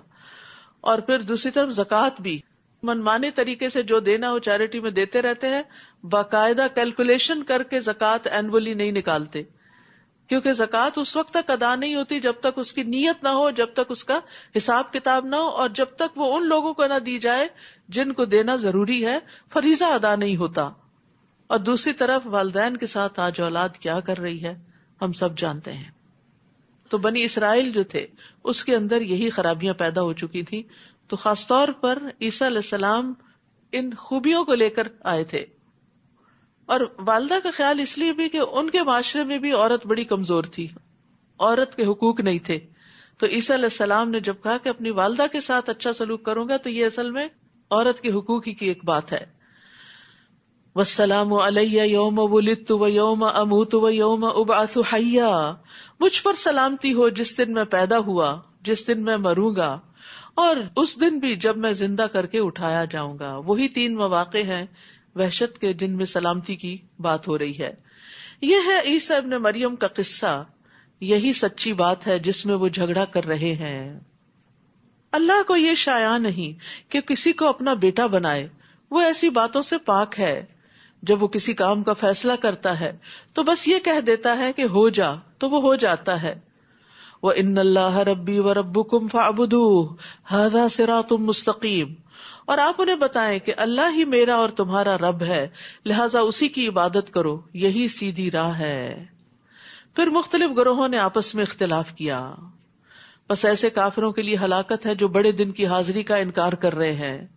جس دن وہ ہمارے پاس آئیں گے اس روز وہ خوب سن رہے اور دیکھ رہے ہوں گے، لیکن یہ ظالم آج کھلی گمراہی میں پڑے ہوئے ہیں. نیز انہیں پچھتاوے کے دن سے ڈرائیے، یوم الحسرہ، جب ہر کام کا فیصلہ کیا جائے گا. آج تو یہ لوگ غفلت میں پڑے ہیں اور ایمان نہیں لا رہے. حسرت کہتے ہیں شدید ترین ندامت کو، اور ایسی چیز پہ مر مٹنا جو انسان سے چھوٹ گئی ہو اور اسے پکڑنا ممکن نہ ہو. کوئی اپرچونٹی ہاتھ سے نکل جائے، کوئی بہت قیمتی چیز اس سے فوت ہو جائے. تو قیامت کے دن کو یوم الحسرہ اس لیے کہا گیا کہ اس دن سب اپنی کوتاہیوں پر سخت نادم ہوں گے، حتیٰ کہ مومن بھی نادم ہوں گے. کہ اس دن انسان سوچے گا کہ میں نے اپنا فلاں وقت کیوں ضائع کیا، میں اس کام میں کیوں پڑی رہی، میں نے زیادہ بہتر طریقہ زندگی کیوں نہ اختیار کیا. یاد رکھیے، ہر وہ جگہ جہاں اللہ کا ذکر نہ کیا جائے وہ انسان کے لیے قیامت کے دن باعث حسرت ہوگی. رسول اللہ صلی اللہ علیہ وسلم نے فرمایا، جو لوگ کسی جگہ پر مجلس کریں لیکن اس میں اللہ کا ذکر نہ کریں، وہ ان کے لیے قیامت کے دن باعث حسرت ہوگی. اور جو آدمی کسی رستے پر چلتے ہوئے اللہ کا ذکر نہ کرے، گاڑی چلاتے ہوئے اگر ذکر نہیں کرے، وہ چلنا بھی قیامت کے دن اس کے لیے باعث حسرت ہوگا. اور جو آدمی اپنے بستر پر آئے یعنی سونے کے لیے لیکن وہ وہاں اللہ کا ذکر نہ کرے تو وہ سونا بھی اس کے لیے باعث حسرت ہوگا. لیکن اس کے برعکس جو ذکر کر کے سوتا ہے اور وضو کی حالت میں سوتا ہے، اس کی ساری رات عبادت میں لکھی جاتی ہے. بلا شبہ ہم ہی زمین اور اس پر موجودہ سب چیزوں کے وارث ہوں گے اور انہیں ہمارے ہی ہاں لوٹ کر آنا ہے. اور اس کتاب میں سیدنا ابراہیم کا قصہ بیان کیجئے. بلا شبہ وہ راست باز انسان اور ایک نبی تھے، بڑے سچے انسان تھے. صدیق اس کو کہتے ہیں جو سچ بولنے والا ہو اور سچ پہ قائم رہنے والا ہو. اور اس لیے بھی صدیق کہا جاتا ہے کہ وہ اللہ کی وحدانیت کی، رسولوں کی، قیامت کی، اللہ تعالیٰ کے احکامات کی تصدیق کرتا ہے. جب انہوں نے اپنے باپ سے کہا، ابا جان آپ ایسی چیزوں کی عبادت کیوں کرتے ہیں جو نہ سنتی ہیں نہ دیکھتی ہیں، نہ تمہارے کسی کام آ سکتی ہیں.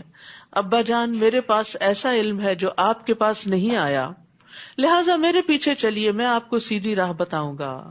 بعض اوقات ایسا ہوتا ہے کہ اولاد والدین سے زیادہ سمجھدار ہوتی ہے. ابا جان شیطان کی عبادت نہ کیجیے، وہ تو اللہ کا نافرمان ہے. کتنی زبردست لاجک دی انہوں نے. ابا جان مجھے خطرہ ہے کہ اللہ تعالیٰ سے آپ کو سزا ملے گی اور آپ شیطان کے ساتھی بن جائیں گے. یہاں پر آپ دیکھیں، یا ابتی یا ابتی یا ابتی، 3 کنزیکٹیو آیات یا ابتی سے شروع ہو رہی ہیں. پیار سے بات کر رہے ہیں.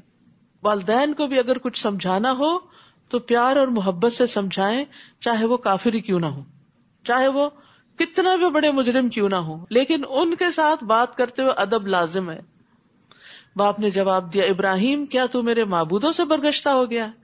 اگر تو اس کام سے باز نہ آیا تو میں تجھے سنسار کر دوں گا، اور بہتر یہ ہے کہ تو ایک طویل مدت تک کے لیے میری آنکھوں سے دور چلا جا، نکل جاؤ یہاں سے. گھر سے کک آؤٹ کر دیا. ابراہیم نے جواب دیا، ابا جان آپ پر سلام ہو، میں اپنے رب سے آپ کے لیے بخشش کی دعا کروں گا.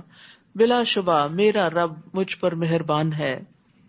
میں آپ لوگوں کو بھی چھوڑے جا رہا ہوں اور ان کو بھی جنہیں تم لوگ اللہ کے سوا پکارتے ہو. میں تو اپنے رب ہی کو پکاروں گا، مجھے امید ہے کہ میں اپنے رب کو پکار کر کبھی محروم نہ رہوں گا. وہی امید والی بات جو زکریا علیہ السلام کے اندر تھی، اللہ اکون بدعاء ربی شقیہ. رب سننے والا ہے، کوئی نا امیدی نہیں، مایوسی نہیں.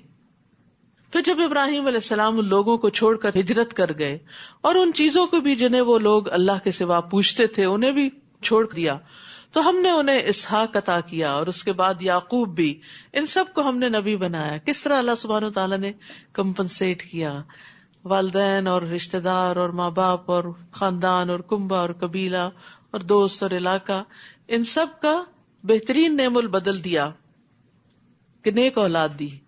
بعض اوقات انسان ماں باپ کے گھر دکھی ہوتا ہے، آگے اللہ تعالیٰ اس کو سسرال میں بڑے بھاگ لگا دیتا ہے. تو انسان کو کبھی مایوس نہیں ہونا چاہیے. کبھی شوہر کی طرف سے کوئی تکلیف پہنچتی ہے تو اولاد کی طرف سے آنکھوں کی ٹھنڈک نصیب ہو جاتی ہے.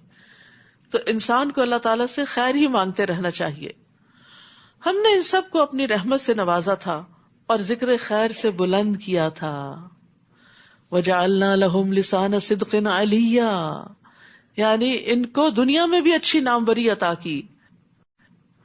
نیز اس کتاب میں موسیٰ کا قصہ بھی بیان کیجیے. بلا شبہ وہ ایک برگزیدہ انسان اور رسول اور نبی تھے. ہم نے انہیں کوہ طور کی داہنی جانب سے پکارا اور راز کی گفتگو کرنے کے لیے اسے قرب عطا کیا، اپنے قریب کر لیا. وَإِذْ نَادَى رَبُّكَ مُوسَىٰ، جیسے ایک اور جگہ پر بھی آتا ہے وَنَادَيْنَاهُ. 5 آیتوں میں اللہ تعالیٰ نے ندا کے ساتھ اس کلام کو بیان کیا ہے. یعنی اللہ تعالیٰ نے جو کلام کیا آواز کے ساتھ تھا. نادینا، نادا، ناداہو، نادیناہو، یہ مختلف آیات میں آتا ہے. وقربناہ نجیا، اور ہم نے اس کو سرگوشیوں کے لیے قریب کر لیا. موسیٰ علیہ السلام کو اللہ تعالیٰ کا خاص قرب نصیب ہوا. مجاہد اس آیت کے بارے میں کہتے ہیں 7ویں آسمان اور عرش کے درمیان 70,000 پردے ہیں، اور اللہ تعالیٰ موسیٰ علیہ السلام کو اپنے قریب کرتے رہے یہاں تک کہ دونوں کے درمیان صرف ایک پردہ رہ گیا۔ جب اس جگہ دیکھا اور لوح محفوظ پر چلنے والے کلموں کی آواز سنی تو موسیٰ علیہ السلام نے اپنی فرمائش کر دی، ربی ارینی انظر الیک، میرے رب مجھے دکھا کہ میں تجھے دیکھوں۔ تو قال لن ترانی، تو مجھے دیکھ نہیں سکتے۔ یہ تو موسیٰ علیہ السلام کا قرب تھا، لیکن ایک عام انسان کو بھی اللہ کا قرب نصیب ہوتا ہے، وہ کہاں؟ نماز میں، سجدے میں۔ اس لیے سجدہ کرتے ہوئے پیار سے سجدہ کیا کریں کہ آپ رب کے قریب ترین ہیں، اور دل سے دعا مانگا کریں۔ ایک طریقہ جو میں کرتی ہوں وہ یہ کہ جیسے قرآنی اور مسنون دعاؤں کی کتاب میں شروع میں چھوٹی چھوٹی دعائیں لکھی ہوئی نا، اللہم فقہنی فی الدین، چند سیکنڈ لگتے ہیں اس کو پڑھنے میں، رب انی لما انزلت الی من خیر فقیر، یا اسی طرح رب اغفر لی وارحمنی، یا کوئی بھی۔ آج کل ماشاءاللہ عام دنوں سے زیادہ سجدے کر رہے ہیں آپ، تو امام کے پیچھے بھی سجدے میں 3 دفعہ سبحان ربی الاعلیٰ پڑھ کے فٹافٹ اپنی دعا کر دی، کیونکہ وہاں پر دعا قبول ہوتی، اور ریپیٹ بھی کر سکتے ہیں۔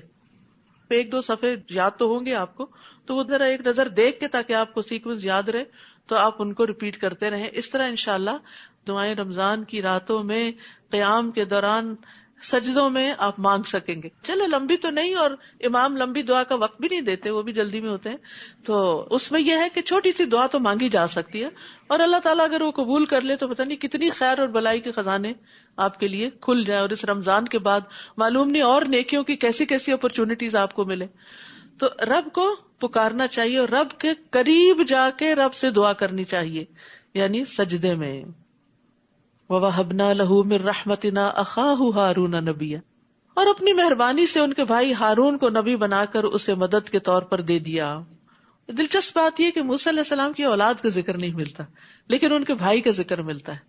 تو یہ اللہ کا فیصلہ نا، کسی کو بھائی کی شکل میں سپورٹ ملتی ہے اور کسی کو اولاد کی شکل میں ملتی ہے، تو اس لیے انسان کو کمپیریزن نہیں کرنا چاہیے، فلاں کے تو بچے بڑے نیک ہیں، معلوم نہیں آپ کو اللہ تعالیٰ کس نیک انسان کے ساتھ ملا دے کہ وہ آپ کے دین میں آپ کو آگے لے جائے۔ تو اللہ کے فیصلوں پر راضی رہنا سیکھیں، خوش رہنا سیکھیں۔ وَاذْكُرْ فِي الْكِتَابِ اسماعیل، نیز اس کتاب میں اسماعیل کا قصہ بیان کیجیے۔ ابراہیم علیہ السلام کو اللہ تعالیٰ نے اسحاق اور یعقوب علیہ السلام دیے، لیکن اسماعیل علیہ السلام بھی دیے تھے جو حضرت ہاجر سے تھے۔ ایک بیٹے سے فوراً نبوت چل پڑی، لیکن دوسرے بیٹے سے فوراً نہیں چلی، مگر کئی 100 سال کے بعد محمد صلی اللہ علیہ وسلم کی شکل میں عظیم ترین بیٹا عطا کیا۔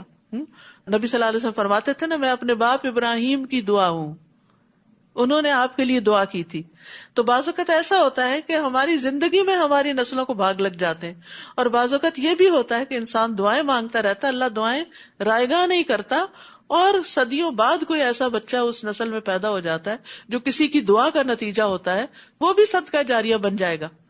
تو اس لیے اولاد اور اولادوں کی اولاد کے لیے، جنریشنز کے لیے دعائیں کرتے رہا کریں، اور اگر اپنے بچے اتنے فرما بردار نہیں تو غم نہ کھایا کریں، کوئی پتہ نہیں آئندہ اللہ تعالیٰ آپ کی دعاؤں کو کیا قبولیت کا مقام عطا کرے۔ نیز اس کتاب میں اسماعیل کا قصہ بیان کیجیے، وہ وعدے کے سچے۔ دیکھیے کتنی دفعہ قرآن میں وعدے کا ذکر آیا نا، ہم سب کو اس بات کا لحاظ رکھنا چاہیے، کسی سے کچھ کہیں تو پھر کر کے دکھائیں۔ اللہ سے وعدہ کرے، کوئی نظر مانے، منت مانے، یا بندوں کے ساتھ کوئی وعدہ کرے تو اس کو پھر حتی الامکان نبھائیں۔ تو اللہ تعالیٰ نے ان کے وعدے کی پابندی کی وجہ سے ان کی یہ صفت یہاں بیان کی، اور وہ رسول نبی تھے، اور یہ انبیاء کے اخلاق میں سے ہے۔ نبی صلی اللہ علیہ وسلم کی خوبی بھی کیا تھی؟ کان صادق الوعد۔ اور خوبی کیا تھی اسماعیل علیہ السلام کی؟ وہ اپنے گھر والوں کو نماز اور زکوٰۃ کا حکم دیتے تھے۔ عیسیٰ علیہ السلام نے کہا کہ میں نماز اور زکوٰۃ ادا کرتا ہوں اور والدہ کا فرما بردار ہوں، اور یہاں اسماعیل علیہ السلام نہ صرف یہ کہ خود پڑھتے ہیں بلکہ اپنے بچوں کو بھی اس راہ پہ لگاتے ہیں، اور اپنے رب کے نزدیک ایک پسندیدہ انسان تھے۔ تو یاد رکھیے رسول اللہ صلی اللہ علیہ وسلم نے فرمایا اپنے بچوں کو نماز پڑھنے کا حکم دو جب وہ 7 سال کے ہو جائیں، اور جب وہ 10 برس کے ہوں تو انہیں ترک نماز پر مارو اور ان کے بستر آپس میں جدا کر دو، یعنی 10 سال میں پھر نو ایکسکیوز۔ نیز اس کتاب میں ادریس کا بھی ذکر کیجیے، وہ ایک راست باز انسان اور نبی تھے۔ یہاں سچائی کا ذکر کیا گیا، اور یہ سچائی بات کی بھی ہوتی ہے اور وعدے کی بھی ہوتی ہے، وَرَفَعْنَاهُ مَكَانًا عَلِيًّا، اور ہم نے انہیں بلند مقام پر اٹھا لیا تھا. یہ وہ انبیاء ہیں جن پر اللہ نے انعام کیا تھا.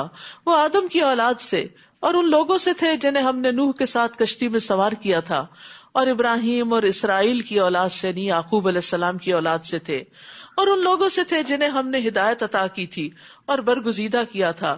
جب انہیں اللہ تعالیٰ کی آیات سنائی جاتی تو وہ روتے ہوئے سجدے میں گر جاتے، یعنی آیات سن کر ان کے دل پر ایسی کیفیت طاری ہو جاتی تھی.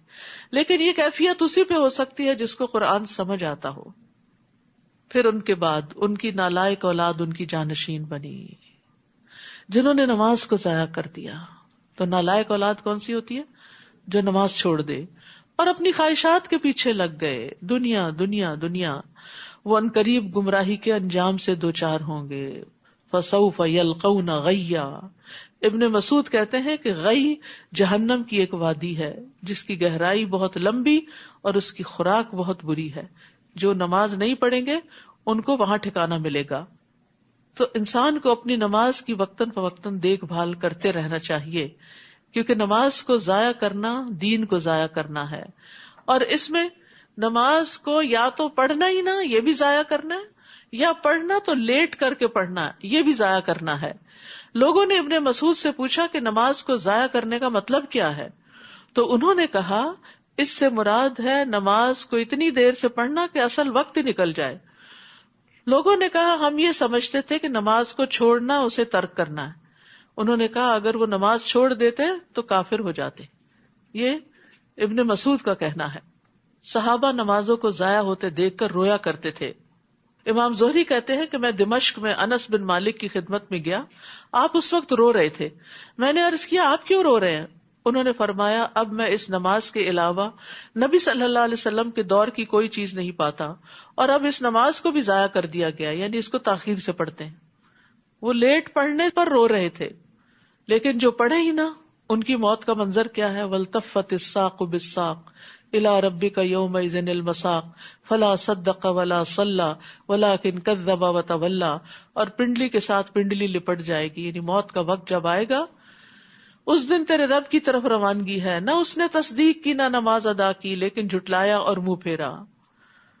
اور یاد رکھیے وہ حدیث نبی صلی اللہ علیہ وسلم کا خواب جس میں ایک شخص کا سر پتھر سے کچلا جا رہا تھا جو قرآن کا حافظ تھا لیکن قرآن سے غافل ہو گیا اور فرض نماز پڑھے بغیر سو جاتا تھا، یعنی نمازوں کی کوئی پرواہ نہیں. إِلَّا مَن تَابَ وَآمَنَ وَعَمِلَ صَالِحًا فَأُولَٰئِكَ يَدْخُلُونَ الْجَنَّةَ وَلَا يُظْلَمُونَ شَيْئًا. البتہ ان میں سے جس نے توبہ کر لی، ایمان لے آیا اور اچھے عمل کیے تو ایسے لوگ جنت میں داخل ہوں گے اور ان کی ذرہ برابر حق تلفی نہ ہوگی. ساری محنتوں کا پورا پورا بدلہ دیا جائے گا. وہ جنت ایسے ہمیشہ رہنے والے باغات ہیں جن کا اللہ نے اپنے بندوں سے وعدہ کر رکھا ہے اور انہیں کسی نے دیکھا نہیں. بلا شبہ اس کا وعدہ پیش آ کر رہے گا. اللہم انا نسألک الجنہ. اس جنت میں وہ امن اور سلامتی کی باتوں کے علاوہ کوئی بےہودہ بات نہ سنیں گے. یہ بڑی خوبصورتی ہے جنت کی کہ فضول لغو بیکار گفتگو وہاں نہیں ہوگی. وہاں انہیں صبح و شام ان کا رزق ملتا رہے گا. یہ ہے وہ جنت جس کا وارث ہم اپنے بندوں میں سے اس کو بنائیں گے من کان تقیا، جو متقی ہوگا، پرہیزگار ہوگا، گناہوں سے بچنے والا ہوگا. اور اے نبی صلی اللہ علیہ وسلم، ہم فرشتے آپ کے رب کے حکم کے بغیر نازل نہیں ہوا کرتے. جو کچھ ہمارے سامنے ہے اور جو ہمارے پیچھے ہے اور جو ان کے درمیان ہے سب اسی کا ہے، اور آپ کا رب بھولنے والا نہیں. وہ آسمانوں اور زمین اور جو کچھ ان کے درمیان ہے سب چیزوں کا مالک ہے، لہٰذا اسی کی بندگی کیجیے اور اسی کی بندگی پر ڈٹ جائیے. کیا آپ کوئی اور بھی اس کا ہم نام جانتے ہیں؟ هل تعلم له سمیہ. یاد رکھیے اللہ نام صرف اللہ ہی کا ہے، کسی اور کا نہیں ہے. تو یہاں دو باتوں کا حکم ہے، فَاعْبُدْهُ وَاسْتَبِرْ لِعِبَادَتِهِ. تو عبادت صبر اور مجاہدے کی محتاج ہے، یعنی عبادت کے لیے صبر بھی چاہیے ہوتا ہے اور محنت بھی چاہیے ہوتی، اور انسان کو اپنے نفس کو پھر اس پر لانا پڑتا ہے، محنت کرنی پڑتی ہے. وَيَقُولُ الْإِنسَانُ أَإِذَا مَا مِتُّ لَسَوْفَ أُخْرَجُ حَيًّا. انسان یہ کہتا ہے کہ جب میں مر جاؤں گا تو کیا پھر سے زندہ کر کے قبر سے نکال لایا جاؤں گا؟ کیا انسان کو یہ یاد نہیں رہا کہ اس سے پہلے ہم نے اسے پیدا کیا جبکہ وہ کچھ بھی نہ تھا؟ آپ کے رب کی قسم ہم انہیں اور ان کے ساتھ شیطانوں کو ضرور جمع کر کے لائیں گے، پھر ان سب کو گھٹنوں کے بل جہنم کے ارد گرد حاضر کر دیں گے، پھر ہر گروہ میں سے ایسے لوگوں کو کھینچ نکالیں گے جو اللہ تعالیٰ کے مقابلے پر سخت سرکش بنے ہوئے تھے، یعنی شر میں جو لوگوں کے لیڈر اور سردار ہوں گے۔ پھر ہم ان لوگوں کو بھی خوب جانتے ہیں جو جہنم میں پہلے داخل ہونے کے زیادہ مستحق ہیں۔ وَإِن مِّنكُمْ إِلَّا وَارِدُهَا كَانَ عَلَىٰ رَبِّكَ حَتْمًا مَّقْضِيًّا، تم میں سے کوئی بھی ایسا نہیں جس کا جہنم پر سے گزر نہ ہو، کیونکہ جنت کا راستہ جاتا ہی جہنم کے اوپر سے ہے، اس پل سے گزرتا ہے۔ یہ ایک قطعی طے شدہ بات ہے جسے پورا کرنا آپ کے رب کے ذمہ ہے۔ عبداللہ بن مسعود اس آیت کی تفسیر میں فرماتے ہیں کہ رسول اللہ صلی اللہ علیہ وسلم نے فرمایا، تمام انسان جہنم کے اوپر سے گزریں گے، پھر بعد میں اپنے اعمال کے مطابق وہاں سے نکلیں گے، یعنی وہاں کچھ لوگ دوڑتے ہوئے گزریں گے، کچھ چلتے ہوئے، کچھ گھسٹتے ہوئے، کچھ گھٹنوں کے بل رینگتے ہوئے، اور کوئی نیچے گر جائے گا اور پھر وہاں سے نکالا جائے گا۔ عبداللہ بن رواحہ اپنا سر اپنی بیوی کی گود میں رکھے ہوئے رونے لگے، تو ان کی بیوی بھی رونے لگی۔ پوچھا، تم کیوں رو رہی ہو؟ اس نے کہا، میں نے آپ کو دیکھا آپ رو رہے ہیں تو میں بھی رونے لگی۔ انہوں نے کہا، مجھے اللہ تعالیٰ کا یہ قول یاد آ گیا، وَإِن مِّنكُمْ إِلَّا وَارِدُهَا، مجھے نہیں پتا میں وہاں سے نجات پاؤں گا کہ نہیں، کیسے گزروں گا اس پل سے۔ ہم میں سے کتنے لوگوں کا غم ہے یہ کہ میں پل صراط سے کیسے گزروں گی، وہ کون سے اعمال ہیں جن کو کرنے سے پل صراط آسان ہو جائے گا۔ ابو میسرہ جب اپنے بستر پر سونے لگتے تو کہتے، کاش میری ماں نے مجھے جنم نہ دیا ہوتا، پھر وہ رونے لگتے۔ تو پوچھا جاتا کہ آپ کیوں روتے ہیں؟ وہ کہتے، ہمیں تو یہ بتایا گیا کہ ہم جہنم پر وارد ہوں گے، لیکن ہمیں یہ نہیں بتایا گیا کہ ہم وہاں سے نکل بھی آئیں گے کہ نہیں نکلیں گے، یعنی اس پل کو پار کریں گے بھی کہ نہیں کریں گے۔ نبی صلی اللہ علیہ وسلم نے فرمایا، قیامت کے دن پل صراط لایا جائے گا اور جہنم کی پشت پر لا کر رکھا جائے گا۔ ہم نے کہا، یا رسول اللہ، پل صراط کیا ہے؟ آپ نے فرمایا، پھسلنے اور گرنے کی جگہ، اس پر کانٹے اور آنکڑے ہیں جو چوڑے ہیں، اور ایسے ٹیڑھے کانٹے ہیں جو نجد میں ہوتے ہیں جنہیں سادان کہا جاتا ہے۔ نبی صلی اللہ علیہ وسلم نے فرمایا، پل صراط نصب کیا جائے گا جو استرے کی دھار کی طرح ہوگا، جیسے تلوار کی دھار ہوتی ہے نا۔ تو فرشتے پوچھیں گے، اللہ تعالیٰ یہ تو کس کو عبور کروائے گا؟ اللہ تعالیٰ فرمائیں گے، میں اپنی مخلوق میں سے جس کو چاہوں گا پار کراؤں گا۔ وہ کہیں گے، تو پاک ہے، ہم تیری عبادت ویسی نہ کر سکے جیسی کرنے کا حق تھا۔ ابو سعید خدری کہتے ہیں، مجھ تک یہ حدیث پہنچی کہ پل صراط بال سے باریک اور تلوار سے تیز ہوگا، اور اس کے دونوں طرف لوہے کی کنڈیاں ہیں، اور پل صراط سے گزرنے کی رفتار اعمال کے مطابق ہوگی۔ وہاں اعمال کام آئیں گے، کوئی کسی کے کام نہ آئے گا۔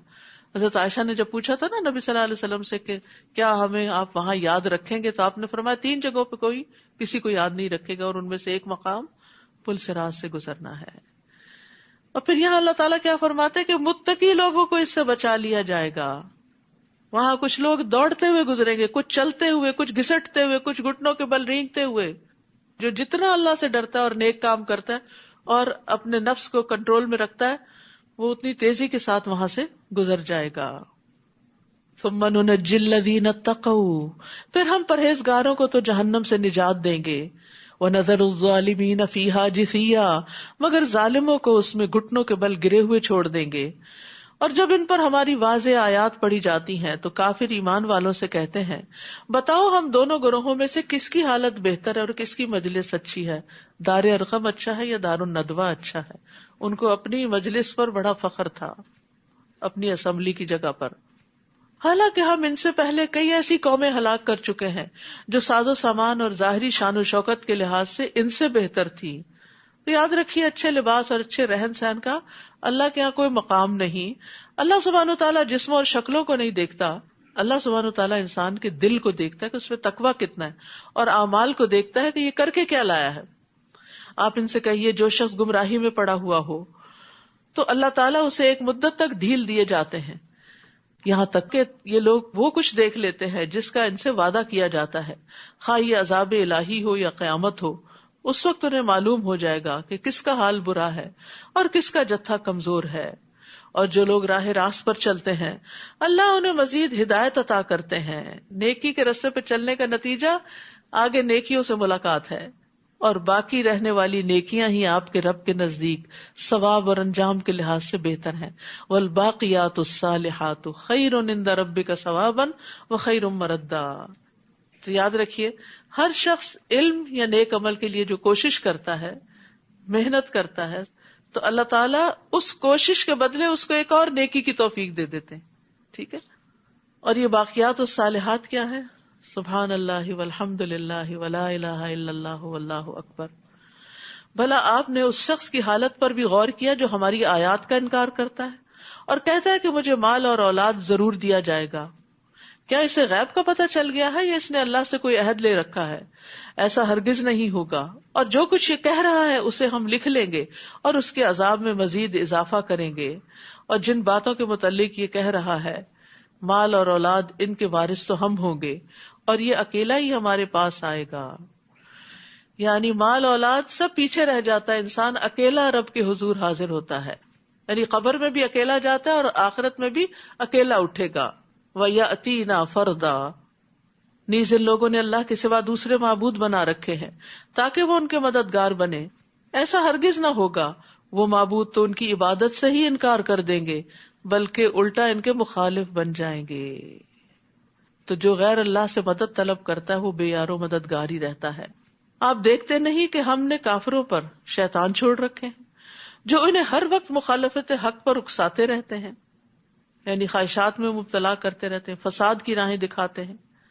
سو آپ ان پر نزول عذاب کے لیے جلدی نہ کیجیے. ہم ان کی گنتی کے دن شمار کر رہے ہیں، جس دن ہم پرہیزگاروں کو اکٹھا کریں گے کہ وہ رحمان کے مہمان بنے اور مجرموں کو پیاس سے جانوروں کی طرح جہنم کی طرف ہانک لے جائیں گے. اس دن کوئی بھی کسی کی سفارش نہ کر سکے گا مگر جس نے اللہ سے عہد لیا ہو. اور بعض لوگ کہتے ہیں کہ رحمان کی اولاد ہے. یہ تو اتنی بری بات ہے جو تم گھڑ لائے ہو، جس سے ابھی آسمان پھٹ پڑے اور زمین شق ہو جائے اور پہاڑ دھڑام سے گر پڑے. یعنی شرک جو ہے اس سے ساری مخلوقات ڈرتی ہے اور کانپتی ہے، اس بات پر کہ انہوں نے رحمان کے لیے اولاد کا دعویٰ کیا، حالانکہ رحمان کے شایان شان نہیں کہ وہ کسی کو اولاد بنائے. آسمان اور زمین میں جو کچھ بھی ہے وہ سب رحمان کے حضور غلام بن کر آئیں گے. رحمان نے ان سب چیزوں کا ریکارڈ رکھا ہے اور ان کی پوری گنتی کر رکھی ہے. یہ سب قیامت کے دن اس کے حضور تنے تنہا حاضر ہوں گے.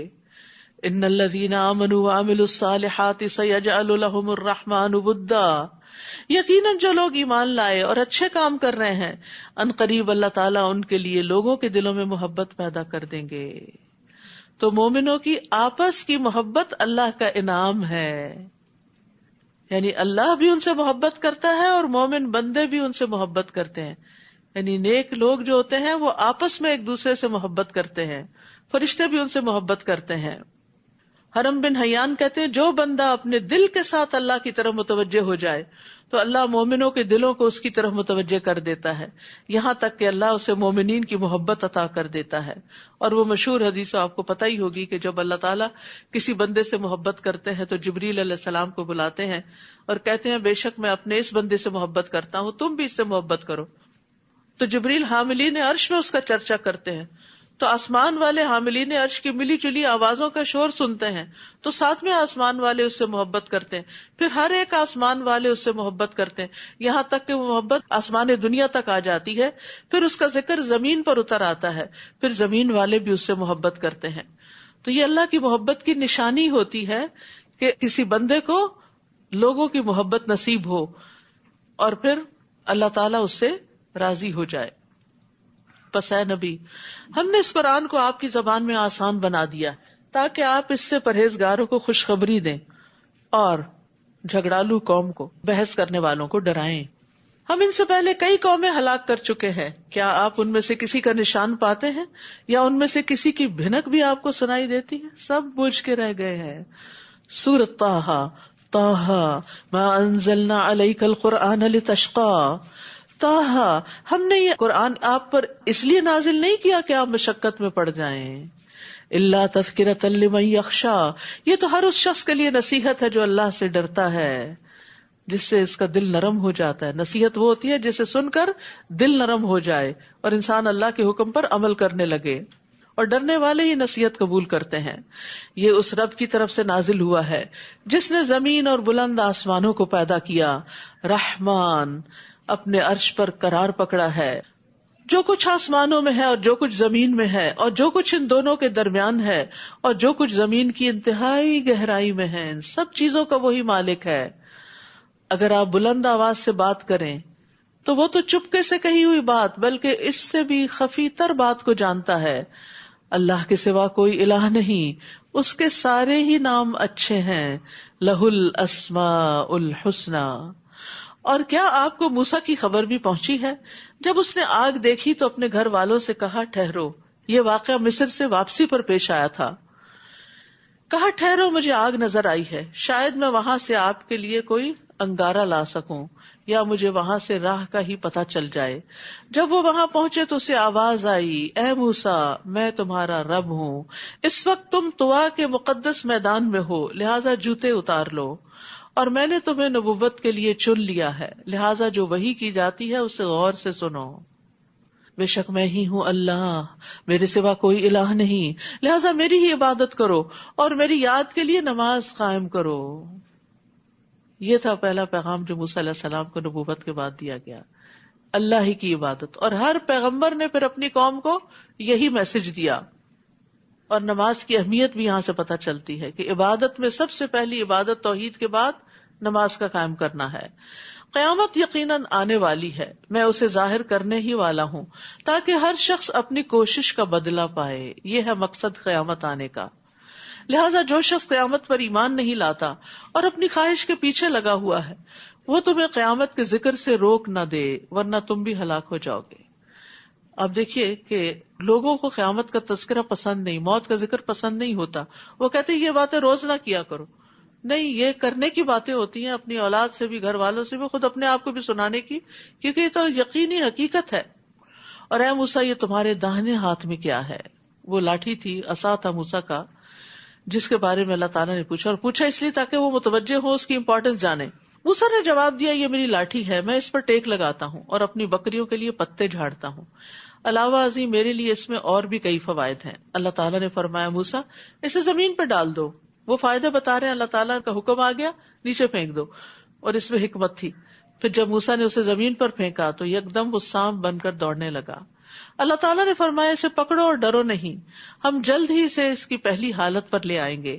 اور ذرا اپنا ہاتھ اپنی بغل میں دباؤ، یہ بغیر کسی تکلیف کے چمکتا ہوا نکلے گا. یہ دوسری نشانی ہے. یہ اس لیے کہ ہم تمہیں اپنی بڑی بڑی نشانیاں دکھلانے والے ہیں. ابھی تو آغاز ہے. اب تم فرعون کے پاس جاؤ کہ وہ سرکش ہو گیا ہے. موسیٰ علیہ السلام نے عرض کیا، رب اشرح لی صدری، اے میرے رب میرا سینہ کھول دے. جب سینہ کھل جاتا ہے، شرح صدر ہو جاتا ہے، تو حق قبول کرنا بڑا آسان ہوتا ہے اور انسان کا دل بڑا ہو جاتا ہے.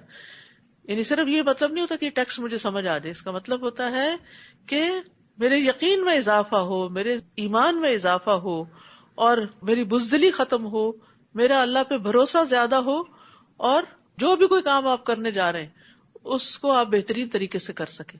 چاہے آپ کوئی رشتہ ہی لینے جا رہے ہوں تو رب اشرح لی صدری، اللہ میرا سینہ کھول دے، مجھے صحیح بات سجا دے. ویسر لی امری واحلل عقدۃ من لسانی، کمیونیکیشن آسان ہو. یفقہوا قولی، جو میں کہنا چاہ رہا ہوں ان دوسروں کو سمجھ آ جائے. بہت دفعہ مس کمیونیکیشن، لیک آف انڈرسٹینڈنگ فساد کا باعث بن جاتی. آپ کچھ کہہ رہے ہیں، دوسرا کچھ اور سمجھ رہے ہیں. آپ بات شروع ہی کر رہے ہیں، دوسرا بھڑک کے اٹھ رہے ہیں. تو ہو سکتا ہے کہ آپ کے کہنے کے انداز میں کوئی ایسی چیز ہو کہ جس سے دوسرا اوفینڈ ہو گیا ہو، تو دوسرا اس کو اپنے لیے اوفینس سمجھ رہا ہو. تو انسان کو ہر موقع پر یہ دعا بڑا فائدہ دیتی ہے. وَيَسِّرْ لِي أَمْرِي، اور میرے لیے میرا کام آسان بنا دے. وَاحْلُلْ عُقْدَةً مِّن لِّسَانِي، اور میری زبان سے لکنت کی گرہ کھول دے جو موسیٰ علیہ السلام کو لاحق تھی.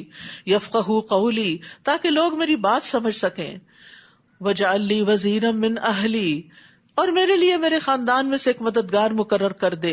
ہارون اخی، ہارون کو جو میرا بھائی ہے. اشدد بہ ازری، اس سے میری کمر کو مضبوط کر. واشرکہ فی امری، اور اسے میرے کام میں شریک کر. یہ ہے شرح صدر، کہ دوسروں کو کام میں شریک کر لینا، دوسروں سے کام لے لینا، دوسروں کو اپنا مددگار بنا لینا. کئی نسبحک کثیرا، تاکہ ہم تیری تسبیح بیان کریں، ونذکرک کثیرا، اور خوب خوب تیرا ذکر کریں، انک کنت بنا بصیرا، بلا شبہ تو ہر آن ہمیں دیکھ رہا ہے۔ قال قد اوتیت سؤلک یا موسیٰ، اللہ تعالیٰ نے فرمایا موسیٰ جو کچھ تم نے مانگا وہ تمہیں دے دیا گیا، ساری دعائیں قبول ہو گئیں، سبحان اللہ۔ اور ہم نے تم پر ایک اور مرتبہ بھی احسان کیا تھا، وہ وقت یاد کرو جبکہ ہم نے تمہاری ماں کی طرف اشارہ کیا، جو وحی کے ذریعے کیا جاتا ہے، یعنی خفیہ اشارہ کیا جو کسی کو نہیں پتا چلا، صرف انہی تک بات پہنچی کہ تم اس بچے موسیٰ کو صندوق میں رکھو، پھر اس صندوق کو دریا میں ڈال دو، دریا اس صندوق کو ساحل پہ پھینک دے گا جسے میرا اور موسیٰ کا دشمن اٹھا لے گا۔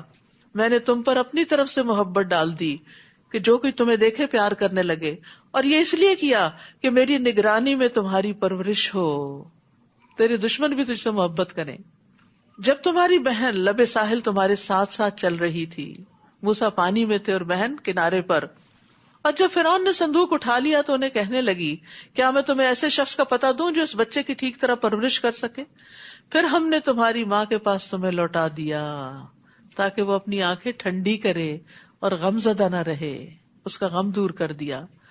نیز تم نے ایک آدمی کو مار ڈالا تھا تو ہم نے تمہیں اس غم سے نجات دی، یعنی گلٹ سے نکال دیا، پھر تمہیں مختلف آزمائشوں سے گزارا، فَفَتَنَّاكَ فُتُونًا، یعنی اس کے بعد پھر موسیٰ علیہ السلام 8-10 سال مدین میں رہے، بکریاں چراتے رہے۔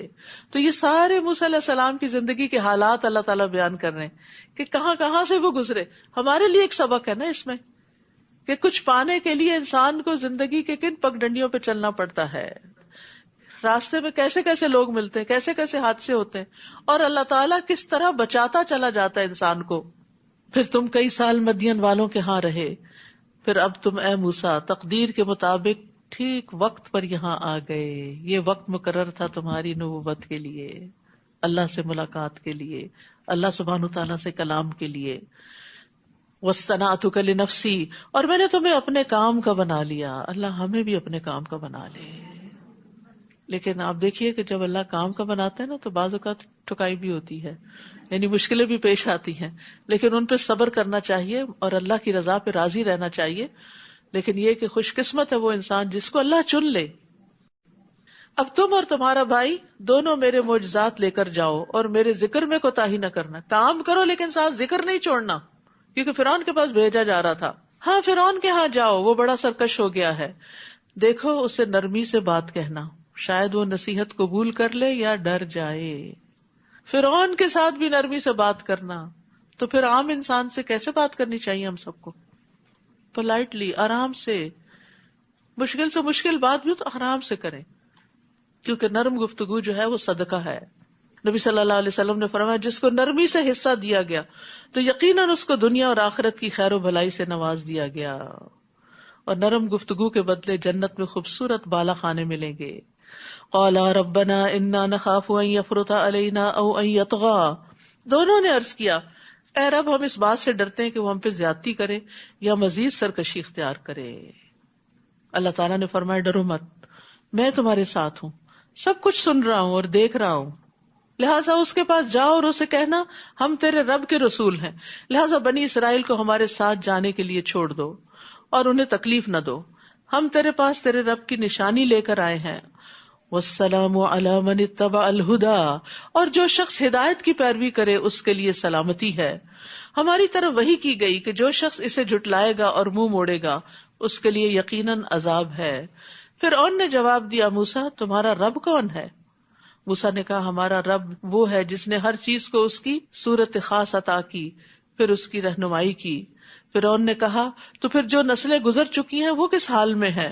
موسیٰ نے جواب دیا ان کا علم میرے رب کے پاس ایک کتاب میں ہے، میرا رب نہ چوکتا ہے اور نہ بھولتا ہے، وہی جس نے تمہارے لیے زمین کا فرش بچھایا اور اس میں تمہارے چلنے کو راستے بنائے اور اوپر سے پانی برسایا، پھر اس بارش سے مختلف قسم کی پیداوار نکالی، کھاؤ اور اپنے جانوروں کو بھی چراؤ۔ اس طریقہ کار میں اہل عقل کے لیے بہت سی نشانیاں ہیں۔ اسی زمین سے ہم نے تمہیں پیدا کیا اور اسی میں تمہیں واپس لے جائیں گے اور اسی سے تمہیں دوبارہ نکالیں گے۔ غرض ہم نے فرعون کو اپنی نشانیاں دکھائیں مگر وہ انہیں جھٹلاتا رہا اور کوئی بات تسلیم نہ کی۔ موسیٰ سے کہنے لگا کیا تو ہمارے پاس اس لیے آیا کہ ہمیں اپنے جادو کے زور سے ہمارے ملک سے نکال دیں؟ سو ہم بھی اس قسم کا جادو لاتے ہیں، لہٰذا اپنے اور ہمارے درمیان مقابلے کے لیے ایک وقت مقرر کر لو جس کی خلاف ورزی نہ تم کرو نہ ہم کریں، اور اس جگہ پہنچنا دونوں کے لیے یکساں ہو۔ موسیٰ علیہ السلام نے جواب دیا، اچھا یہ وعدہ جشن کا دن ہے اور لوگ چاشت کے وقت جمع ہوں گے، یعنی ان کا بڑا دن تھا۔ چنانچہ فرعون لوٹ گیا اور اپنے سارے ہتھ کنڈے جمع کیے اور مقابلے پہ آ گیا۔ اس وقت موسیٰ نے لوگوں سے کہا، افسوس تم پر، اللہ کے ذمے جھوٹی باتیں نہ لگاؤ ورنہ عذاب سے وہ تمہیں غارت کر دے گا، کیونکہ جس نے بھی جھوٹ گھڑا ناکام ہی رہا۔ پھر اس معاملے میں وہ آل فرعون آپس میں جھگڑنے لگے اور خفیہ مشورہ کرنے لگے۔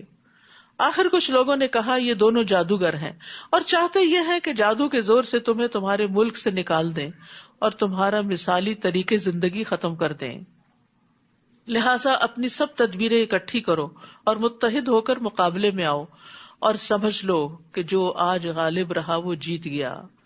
پھر موسیٰ سے کہنے لگے، موسیٰ تم ڈالتے ہو یا پہلے ہم ڈالیں؟ موسیٰ نے کہا تم ہی ڈالو۔ پھر ان کے جادو کے اثر سے ایسا معلوم ہوتا تھا کہ ان کی رسیاں اور لاٹیاں یکدم دوڑنے لگی ہیں۔ یہ دیکھ کر موسیٰ اپنے دل میں ڈر گئے۔ ہم نے وحی کی اسے، کہا مت ڈرو، غالب تم ہی رہو گے، اور جو کچھ تمہارے دائیں ہاتھ میں ہے اسے پھینک دو۔ جو کچھ ان جادوگروں نے بنا رکھا ہے وہ سب کچھ ہڑپ کر جائے گا، یعنی عصا پھینک دو۔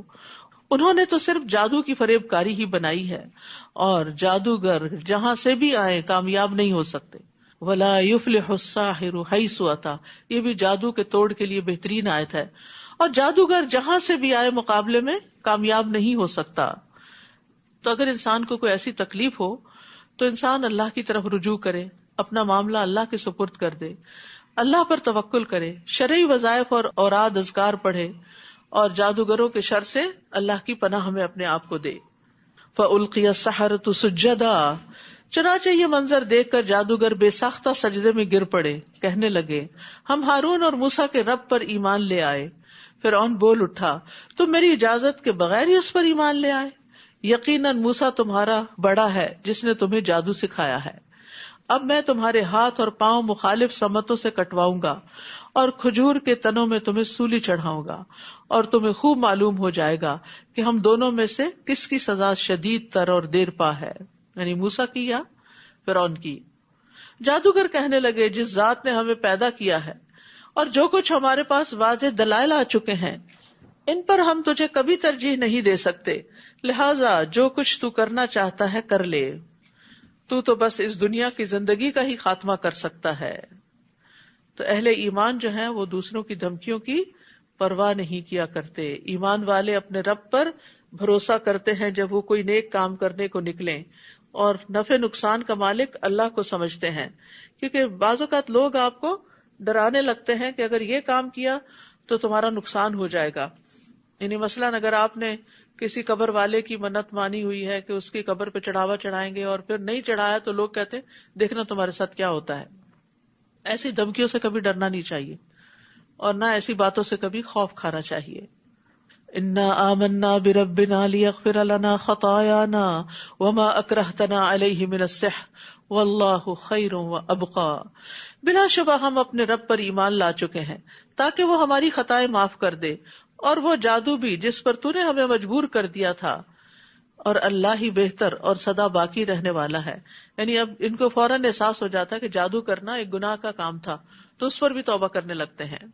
انہ من یأت ربہ مجرما فإن لہ جہنم لا یموت فیہا ولا یحیا، بات یہ ہے کہ جو شخص مجرم بن کر اپنے رب کے پاس آئے گا اس کے لیے جہنم ہے، یعنی توبہ نہیں کی، کفر پہ رہا یا گناہوں کے اندر لت پت رہا اور ایسے ہی دنیا سے چلا گیا تو اس کا ٹھکانہ جہنم ہے۔ لا یموت فیہا ولا یحیا، جس میں نہ وہ مرے گا نہ وہ جیے گا، وہاں زندگی زندگی نہیں اور موت موت نہیں۔ اور جو مومن بن کر آئے اور اس نے نیک اعمال بھی کیے ہوں تو ایسے ہی لوگوں کے لیے بلند درجات ہیں، ایمان اور عمل صالح۔ اور سدا بہار باغات جن میں نہریں بہہ رہی ہوں گی، وہ اس میں ہمیشہ رہیں گے، یہ اس شخص کے لیے جزا ہے جو گناہوں سے پاک رہا۔ ذالک جزاء من تزکا، جو تزکیہ کے طریقے پر عمل پیرا رہا۔ جو اپنے گناہوں کو ساتھ ساتھ صاف کرتا رہا. کہتے ہیں کہ سارے بنی آدم خطا کار ہیں، اور بہترین خطا کار کون ہے؟ جو توبہ کرنے والے ہیں. اور التائب من الذنب کمن لا ذنب لہ، گناہ سے توبہ کرنے والا ایسا ہے جیسا اس نے کبھی گناہ کیا ہی نہ ہو. اور ہم نے موسیٰ کی طرف وحی کی کہ میرے بندوں کو راتوں رات لے کر نکل جاؤ، پھر ان کے لیے سمندر میں خشک راستہ بناؤ، تمہیں نہ تو تعاقب کا خوف ہو اور نہ ڈوب جانے کا ڈر ہو. پھر فرعون نے اپنے لاؤ لشکر سمیت ان کا پیچھا کیا تو سمندر نے انہیں یوں ڈھانپ لیا جیسے ڈھانپنے کا حق تھا، پوری طرح پانی کے نیچے آ گئے سارے. اور فرعون نے اپنی قوم کو گمراہ ہی کیا، سیدھی راہ نہ دکھائی، کیونکہ انجام اچھا نہیں ہوا. بظاہر دیکھنے میں تو اس نے بہت تعمیرات کی تھی اور ملک کو بہت ترقی دی تھی، دنیاوی اعتبار سے وہ ایک بڑا کامیاب بادشاہ تھا، لیکن انجام کے اعتبار سے نہیں. تو ہر وہ کام جس کا انجام اچھا نہ ہو وہ اچھا نہیں ہوتا، چاہے بظاہر وہ کتنا ہی چمکدار کیوں نہ نظر آ رہا ہو، بظاہر دیکھنے میں کتنا ہی خوبصورت کیوں نہ لگے. اے بنی اسرائیل، ہم نے تمہیں تمہارے دشمن سے نجات دی اور طور کی دائیں جانب تمہیں کتاب دینے کا وعدہ دیا اور تم پر من اور سلوہ اتارا اور کہا کہ ہم نے جو پاکیزہ چیزوں کا تمہیں رزق دیا ہے اسے کھاؤ اور کھا کر سرکشی نہ کرو، ورنہ تم پر میرا غضب نازل ہوگا، اور جس پر میرا غضب اترا وہ گر کر ہی رہا. وَإِنِّي لَغَفَّارٌ لِمَن تَابَ وَآمَنَ وَعَمِلَ صَالِحًا ثُمَّ اهْتَدَىٰ، اور جو شخص توبہ کرے، ایمان لائے، اچھے عمل کرے اور سیدھے رستے پر گامزن رہے تو اس سے یقیناً میں بہت درگزر کرنے والا ہوں. اور اے موسیٰ، کون سی چیز تمہیں اپنی قوم سے پہلے یہاں لے آئی؟ یعنی تم نے عجلت کیوں کی؟ موسیٰ نے عرض کیا وہ لوگ بھی میرے پیچھے آ رہے ہیں اور میں نے تیرے حضور آنے میں اس لیے جلدی کی تاکہ تو مجھ سے خوش ہو جائے. تو تاجیل جو ہوتی ہے، عجلت جو ہوتی ہے، ویسے پسندیدہ نہیں، لیکن نیک کاموں کی طرف جلدی کرنا، اللہ کی رضامندی کی طرف آگے بڑھ جانا دوسروں سے، یہ قابل تعریف چیز ہے. اللہ تعالیٰ نے فرمایا ہم نے تیرے بعد تیری قوم کو آزمائش میں ڈال دیا اور انہیں سامری نے گمراہ کر دیا. چنانچہ موسیٰ رنج کے مارے غصے سے بھرے ہوئے اپنی قوم کی طرف واپس آئے اور ان سے کہا اے میری قوم، کیا تم سے تمہارے رب نے اچھا وعدہ نہیں کیا تھا؟ کیا یہ زمانہ تم پر لمبا ہو گیا تھا؟ یا تم یہ چاہتے تھے کہ تم پر تمہارے رب کا غضب نازل ہو، لہذا تم نے میرے وعدے کی خلاف ورزی کی؟ وہ کہنے لگے ہم نے کچھ اپنے اختیار سے آپ کے وعدے کی خلاف ورزی نہیں کی، بلکہ قبطی قوم کے زیورات ہم پر لاد دیے گئے تھے جنہیں ہم نے آگ میں ڈال دیا تھا. پھر اس طرح سامری نے بھی زیور آگ میں ڈال دیا. پھر وہ اس ڈھلے ہوئے سونے سے ایک بچڑے کا جسم بنا لایا جس سے بیل کی آواز نکلتی تھی. وہ لوگ کہنے لگے تمہارا اور موسیٰ کا الہ تو یہی ہے. موسیٰ تو بھول گئے، یعنی جو طور پہ چلے گئے. کیا وہ یہ نہیں دیکھتے کہ نہ تو وہ ان کی بات کا جواب دیتا ہے اور نہ ہی ان کے نفع نقصان کا کچھ اختیار رکھتا ہے؟ اور اس سے پیشتر ہارون انہیں یہ کہہ چکے تھے کہ اس بچڑے کے جسم سے تمہاری آزمائش کی جا رہی ہے، بلا شبہ تمہارا رب رحمان ہی ہے. وَإِنَّ رَبَّكُمُ الرَّحْمَٰنُ فَاتَّبِعُونِی، لہٰذا میری پیروی کرو، وَأَطِیعُوا أَمْرِی، اور میرے حکم کی اطاعت کرو. وہ کہنے لگے جب تک موسیٰ ہمارے پاس واپس نہیں آ جاتا ہم تو اسی کی پرورش کرتے رہیں گے، یعنی اسی بچڑے کی. جب موسیٰ علیہ السلام واپس آئے تو ہارون سے کہا ہارون، جب تم انہیں گمراہ ہوتے دیکھ رہے تھے تو انہیں منع کرنے سے کس بات نے تمہیں روکے رکھا کہ تم لوگ میری پیروی نہ کرو؟ کیا تم نے میرے حکم کی خلاف ورزی کی؟ ہارون نے جواب دیا اے میرے ماں جائے بھائی، یعنی پیار سے، میری داڑھی اور میرے سر کے بال نہ پکڑو. مجھے اس بات کا اندیشہ تھا کہ تم آ کر یہ نہ کہو کہ تم نے بنی اسرائیل میں پھوٹ ڈال دی اور میری بات کا لحاظ نہ رکھا. تو یہاں چونکہ موسیٰ علیہ السلام غصے میں تھے تو ہارون علیہ السلام بڑے پیار سے ان سے بات کرتے ہیں اور پیار سے ان کو سمجھاتے ہیں. اور دوسری یہ بات پتہ چلتی ہے کہ ہارون علیہ السلام کے اندر بھی بڑی حکمت تھی. فتنے فساد سے بچنے کے لیے انہوں نے کہا کہ موسیٰ علیہ السلام آ کے ہی فیصلہ کر لیں گے، میں ابھی اس معاملے کو ایسے ہی رہنے دیتا ہوں. سمجھایا ضرور لیکن سختی نہ کی. قال فما خطبک یا سامری، پھر موسیٰ نے سامری کی طرف متوجہ ہو کر کہا بتاؤ سامری تمہارا کیا معاملہ ہے؟ سامری نے کہا میں نے وہ چیز دیکھی جو دوسروں کو نظر نہ آئی، چنانچہ میں نے رسول کے نقش قدم سے ایک مٹی اٹھا لی، پھر اس بچڑے کے جسم میں اس کو ڈال دیا میرے نفس نے مجھے ایسا ہی سمجھایا تھا. موسیٰ نے اسے کہا جاؤ، تمہارے لیے زندگی بھر یہ سزا ہے کہ دوسروں سے کہتے رہو گے کہ مجھے نہ چھونا، لا مساس لا مساس، اور تمہارے لیے عذاب کا ایک وقت ہے جو تجھ سے کبھی نہیں ٹل سکتا. اور اپنے الہ کی طرف تو دیکھ جس کے آگے تو موتقف رہتا تھا کہ ہم اسے کیسے جلا ڈالتے ہیں، پھر اس کی راکھ کو کیسے دریا میں بکھیر دیتے ہیں. یہاں پر آپ دیکھیے کہ سامری کو سزا دی جا رہی ہے، اور وہ سزا موت تک کے لیے، کہ وہ اس طرح کے پاگل پن کی حرکتیں کرے کہ کسی کو اپنے قریب نہ آنے دے. اور پھر یہ کہ بچڑا جو تھا وہ سونے کا تھا، زیورات کا تھا، چاہتے تو وہ کسی دنیاوی فائدے کے لیے رکھ دیتے، لیکن اب اس کے ساتھ ایک الہ کا کانسیپٹ وابستہ ہو گیا تھا، لہٰذا اس کو جلانے کی بات کی گئی. انما الہکم اللہ الذی لا الہ الا ہو وسع کل شیء علما. تمہارا الہ تو صرف اللہ ہی ہے، جس کے سوا کوئی الہ نہیں، جس کا علم ہر چیز کو گھیرے ہوئے ہے. یاد رکھیے، ان اللہ لا یخفی علیہ شیء فی الارض ولا فی السماء. اللہ تعالیٰ سے زمین اور آسمان کی کوئی بھی چیز چھپی ہوئی نہیں ہے. اللہ تعالیٰ ہر چیز کو اپنے علم سے گھیرے ہوئے ہے. وسع کرسیہ السماوات والارض. اے نبی، اسی طرح ہم گزرے ہوئے لوگوں کی خبریں آپ سے بیان کرتے ہیں، نیز ہم نے اپنے ہاں سے آپ کو ذکر یعنی قرآن عطا کیا ہے. من اعرض عنہ فانہ یحمل یوم القیامۃ وزرا. جو شخص اس سے اعراض کرے گا وہ قیامت کے دن گناہ کا بوجھ اٹھائے ہوئے ہوگا. اعراض کیا ہوتا ہے؟ منہ موڑنا. منہ موڑنا کیا ہوتا ہے؟ اس چیز کو دیکھنا ہی نہیں، اس کو اٹھانا ہی نہیں، اس کو کھولنا ہی نہیں، اس کو پڑھنا ہی نہیں، اس کو سمجھنا ہی نہیں، اس پر عمل ہی نہیں کرنا، اسے آگے پڑھانا ہی نہیں، گویا وہ چیز زندگی میں ایگزسٹ ہی نہ کرتی ہو. تو قرآن سے اعراض جو ہے یہ بہت بڑا گناہ ہے. جو قرآن سے اعراض کرے گا وہ قیامت کے دن گناہ کا بوجھ اٹھائے ہوئے ہوگا. وہ ہمیشہ اسی حال میں رہیں گے، اور قیامت کے دن ایسا بوجھ اٹھانا کتنا برا ہوگا. جس دن سور پھونکا جائے گا ہم اس دن مجرموں کو اکٹھا کریں گے تو دہشت کے مارے وہ نیلگوں ہو رہے ہوں گے. وَنَحْشُرُ الْمُجْرِمِينَ يَوْمَئِذٍ زُرْقًا. دنیا میں ہاتھ کب نیلے ہونے لگتے ہیں؟ بعض اوقات آپ دیکھیں نا بچوں کے چہرے بالکل نیلے ہو جاتے رو کے، غم اور تکلیف کی شدت سے. مجرموں کو جب اٹھایا جائے گا تو غم اور غصے کی وجہ سے ان کے چہرے جو ہیں وہ نیلے ہو رہے ہوں گے. یتخافتون بینہم ان لبثتم الا عشرا. وہ آپس میں چپکے چپکے کہیں گے کہ ہم دنیا میں یہی کوئی 10 دن ٹھہرے ہوں گے، دنیا میں بس اتنا ہی ٹھہر کے آئے. نحن اعلم بما یقولون اذ یقول امثلهم طریقۃ ان لبثتم الا یوما. ہم خوب جانتے ہیں جو کچھ وہ کہیں گے، جبکہ ان میں سے بہتر رائے والا یہ کہے گا کہ تم بس دنیا میں ایک ہی دن ٹھہرے تھے. یاد رکھیے کہ قیامت کے دن انسان کو دنیا کی زندگی بہت چھوٹی معلوم ہوگی.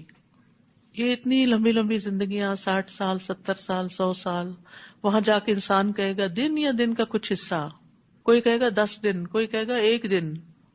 ایک ہی دن، اللہ اکبر. ایک دن کے لیے کتنی محنت کر رہے ہیں ہم، اور آخرت جو ہمیشہ کے لیے ہے اس کے لیے کیا بھیج رہے ہیں آگے. وَيَسْأَلُونَكَ عَنِ الْجِبَالِ فَقُلْ يَنسِفُهَا رَبِّي نَسْفًا. لوگ آپ سے پہاڑوں کے بارے میں پوچھتے ہیں کہ قیامت کو ان کا کیا بنے گا. آپ ان سے کہیے میرا رب انہیں دھول بنا کے اڑا دے گا. کوئی ہمالیہ اور ماؤنٹ ایوریسٹ اور یہ سارے غبار بن کے اڑ جائیں گے، اور زمین کو ایسا صاف میدان بنا دے گا کہ آپ اس میں کوئی نشیب و فراز نہ دیکھیں گے، بالکل پلین میدان. اس دن لوگ پکارنے والے کے پیچھے بولیں گے، کوئی اس سے انحراف نہ کر سکے گا، اور رحمان کے آگے سب آوازیں دب جائیں گی اور ہلکی سی آواز کے سوا کچھ سن نہ سکے گا. اس دن سفارش کچھ فائدہ نہ دے گی مگر جسے رحمان اجازت دے اور اس کی بات سننا پسند کرے. ہر کوئی اٹھ کے سفارش نہیں کرنے لگے گا، اور اگر کوئی دنیا میں کہے کر لو جو کرنا ہے، قیامت کے دن میں تمہاری سفارش کر دوں گا، تو اس بات کو سراسر جھوٹ سمجھیے. کوئی کسی کی سفارش نہیں کر سکتا اللہ کے اذن کے بغیر، اور وہ مخصوص لوگوں کو دیا جائے گا اذن. وہ لوگوں کا اگلا پچھلا حال سب کچھ جانتا ہے، لیکن دوسرے لوگ اسے نہیں جان سکتے. یعنی اللہ جانتا ہے جو ہمارے آگے ہے جو پیچھے ہے، لیکن ہمیں نہیں پتا اس کے بارے میں. وَأَنَتِ الْوُجُوهُ لِلْحَيِّ الْقَيُّومِ وَقَدْ خَابَ مَنْ حَمَلَ ظُلْمًا. سب چہرے اس دن زندہ پائندہ ہستی کے سامنے جھک جائیں گے، اور جس نے ظلم کا بوجھ اٹھایا وہ نامراد ہوا.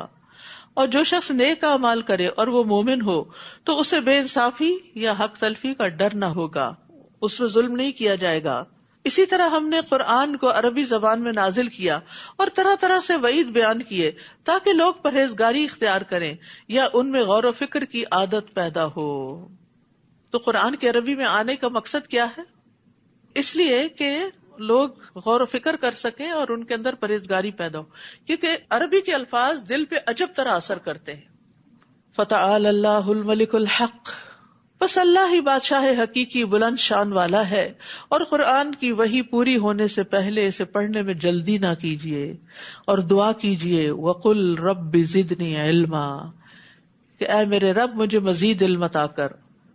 ابن مسعود جب بھی یہ دعا پڑھتے تو دعا کرتے اللہم زدنی علما و ایمانا و یقینا، اے اللہ میرے علم، ایمان اور یقین میں اضافہ فرما. علم میں بھی اضافہ مانگنا چاہیے، ایمان میں بھی، یقین میں بھی اور فہم میں بھی.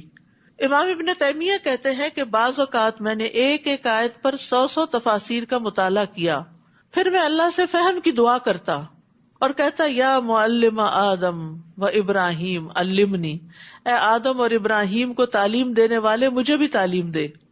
انہوں نے کبھی بھی اپنے علم پر غرور نہیں کیا تھا.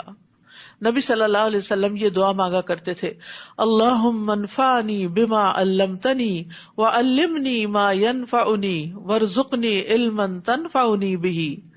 اے اللہ تو مجھے جو علم نصیب فرمائے اس سے مجھے فائدہ پہنچا، اور مجھے وہ علم دے جو مجھے فائدہ دے، اور مجھے ایسا علم دے جس کے ذریعے میں فائدہ اٹھا سکوں. کتنی خوبصورت دعا ہے. اور اس سے پہلے ہم نے آدم سے ایک عہد لیا تھا مگر وہ بھول گیا اور ہم نے اس کا ایسا عزم نہ پایا. اور جب ہم نے فرشتوں سے کہا تھا کہ آدم کو سجدہ کرو تو ابلیس کے سوا سب نے اسے سجدہ کیا مگر اس نے حکم نہ مانا.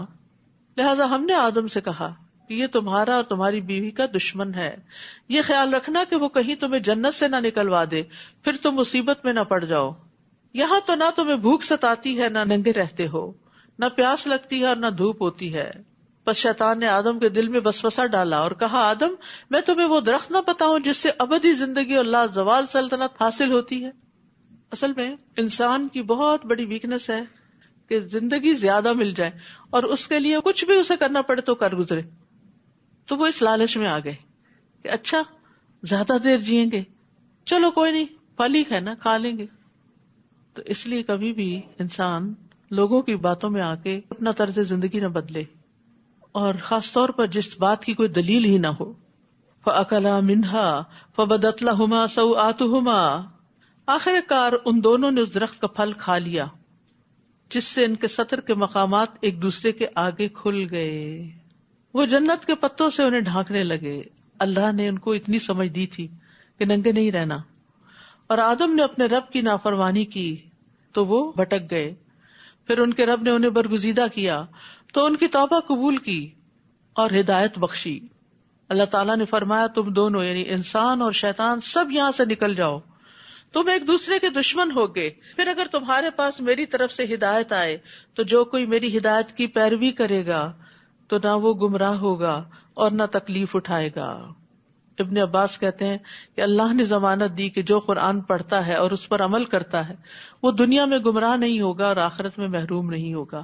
پھر انہوں نے اسی آیت کی تلاوت کی وَمَنْ أَعْرَضَ عَنْ ذِكْرِي فَإِنَّ لَهُ مَعِيشَةً ضَنْكًا وَنَحْشُرُهُ يَوْمَ الْقِيَامَةِ أَعْمَى قال رب لم حشرتني أعمى وقد كنت بصيرا قال كذلك أتتك آياتنا فنسيتها وكذلك اليوم تنسى. اور جو میری یاد سے منہ موڑے گا تو اس کی زندگی تنگ ہو جائے گی اور قیامت کے دن ہم اسے اندھا کر کے اٹھائیں گے. استغفر اللہ. یہ اللہ کی یاد سے منہ موڑنے کا نتیجہ ہے. ساری نعمتیں ہوتے ہوئے بھی، مرضی کی زندگی گزارنے کے باوجود زندگی گھٹن کا شکار رہے گی، نہ اطمینان قلب ہے اور نہ شرح صدر ہے. ظاہری خوشحالی ہے، مال و دولت ہے، ساری نعمتیں ہیں، مرضی کا لباس پہنتا ہے، مرضی کا کھانا کھاتا ہے، مرضی کے ملک میں اور شہر میں رہتا ہے، لیکن اللہ کے ذکر سے غافل ہے تو پریشانی اور حیرت اور شک میں ہی ہمیشہ متردد رہتا ہے. تو معیشت ضنکا کا تعلق اس دنیا کی زندگی سے بھی ہے اور قبر کی زندگی سے بھی ہے. نبی صلی اللہ علیہ وسلم نے فرمایا، کیا تم جانتے ہو یہ آیت کس کے بارے میں نازل ہوئی؟ کیا تمہیں معلوم ہے کہ تنگ حالی کیا ہے؟ انہوں نے عرض کیا، اللہ اور اس کا رسول ہی بہتر جانتے ہیں. آپ نے فرمایا، کافر کا اس کی قبر میں عذاب سے دوچار ہونا ہے، اور اس ذات کی قسم جس کے ہاتھ میں میری جان ہے، اس پر 99 سانپ مسلط کر دیے جاتے ہیں. کیا تم جانتے ہو وہ سانپ کیسا ہوتا ہے؟ وہ 70 سانپ اژدہے ہوتے ہیں، اور ہر اژدہے کے 7 سر ہوتے ہیں. وہ اسے قیامت تک ڈستے اور نوچتے رہیں گے. وہ کہے گا، اے میرے رب، تو نے مجھے اندھا کر کے کیوں اٹھایا، حالانکہ میں دنیا میں آنکھوں والا تھا. اللہ تعالیٰ فرمائے گا، جس طرح ہماری آیات تمہارے پاس آئیں تو تم نے انہیں بھلا دیا تھا، اسی طرح آج تو بھی بھلا دیا جائے گا. تو یہاں پر بھلانے سے مراد صرف یہ نہیں کہ کوئی صورت یاد کی اور وہ بھول گئی، اس سے مراد دین کو ہی چھوڑ دیا تھا. یعنی قرآن پڑھ کے، سمجھ کے، اللہ کی آیات کو جان کے، اور نبی صلی اللہ علیہ وسلم تشریف لائے، آپ نے لوگوں کو پڑھ کے سنایا، لوگوں کے سامنے ایمان کی راہیں روشن ہوئی، اور پھر اس کے بعد بجھ گئی وہ روشنی، انہوں نے اس سے اعراض برتا. تو یاد رکھیے، ہر صاحب قرآن کو چاہیے کہ قرآن پڑھنے کے بعد اسے ساری زندگی پڑھتا رہے، سمجھتا رہے، کیونکہ یہ ایک چراغ کی طرح ہے جو اس زندگی کے راستے میں صراط مستقیم پر چلنے کے لیے بڑا ضروری ہے. کیونکہ اندھیرے میں ایسا نہ ہو کہ ہم راستہ ہی بدل دیں. اور ایک دفعہ جاننا کسی چیز کو کافی نہیں ہوتا، ہم سب بھولنے والے ہیں. یہاں بھولنے کی تو سزا دی جا رہی ہے. کذالک اتتک آیاتنا فنسیتھا، آیتیں آئی تھی تم نے بھلا دیا ان کو. تو بھولنے کا علاج کیا ہے؟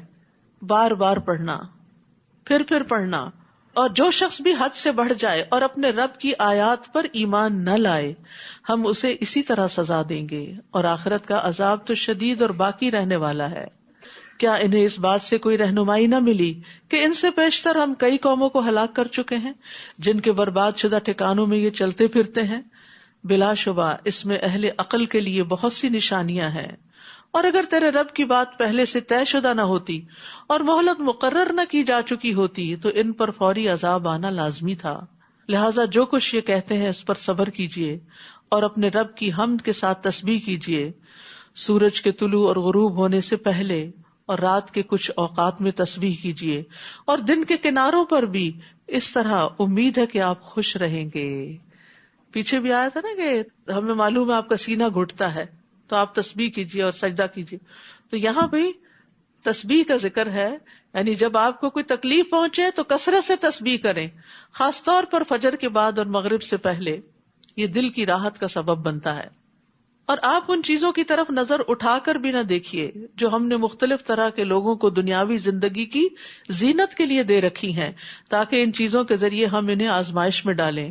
اور آپ کے رب کا رزق ہی بہتر اور پائندہ تر ہے. یعنی دنیا کی نعمتیں جو ہیں ان پہ نہ ریجھیں.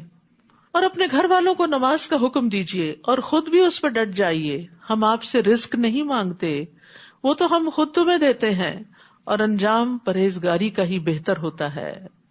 یاد رکھیے، خود بھی نماز پڑھنی اور بچوں کو بھی پڑھوانی ہے اور اس کی فکر کرنی ہے. ابن مسعود کہتے ہیں، جس نے نماز ترک کی اس کا کوئی دین نہیں. قرآن پاک میں اللہ تعالیٰ فرماتے ہیں، وَأَقِيمُوا الصَّلَاةَ وَلَا تَكُونُوا مِنَ الْمُشْرِكِينَ، اور نماز قائم کرو اور شرک کرنے والوں میں سے نہ ہو جاؤ. رسول اللہ صلی اللہ علیہ وسلم نے فرمایا، بے شک انسان اور اس کے کفر اور شرک کے درمیان فرق نماز چھوڑنا ہے. قیامت کے دن سب سے پہلا سوال نماز کا ہوگا. نماز کی حفاظت کرنے والے اللہ کے فضل میں ہوں گے. کسی بھی طرح کی پریشانی میں نماز ہی کی طرف لوٹنا چاہیے. وقالو، اور وہ کہتے ہیں کہ ہمارے پاس اس کے رب کی طرف سے کوئی نشانی کیوں نہیں آتی؟ کیا ان کے پاس پہلے صحیفوں میں واضح دلیل نہیں آ چکی؟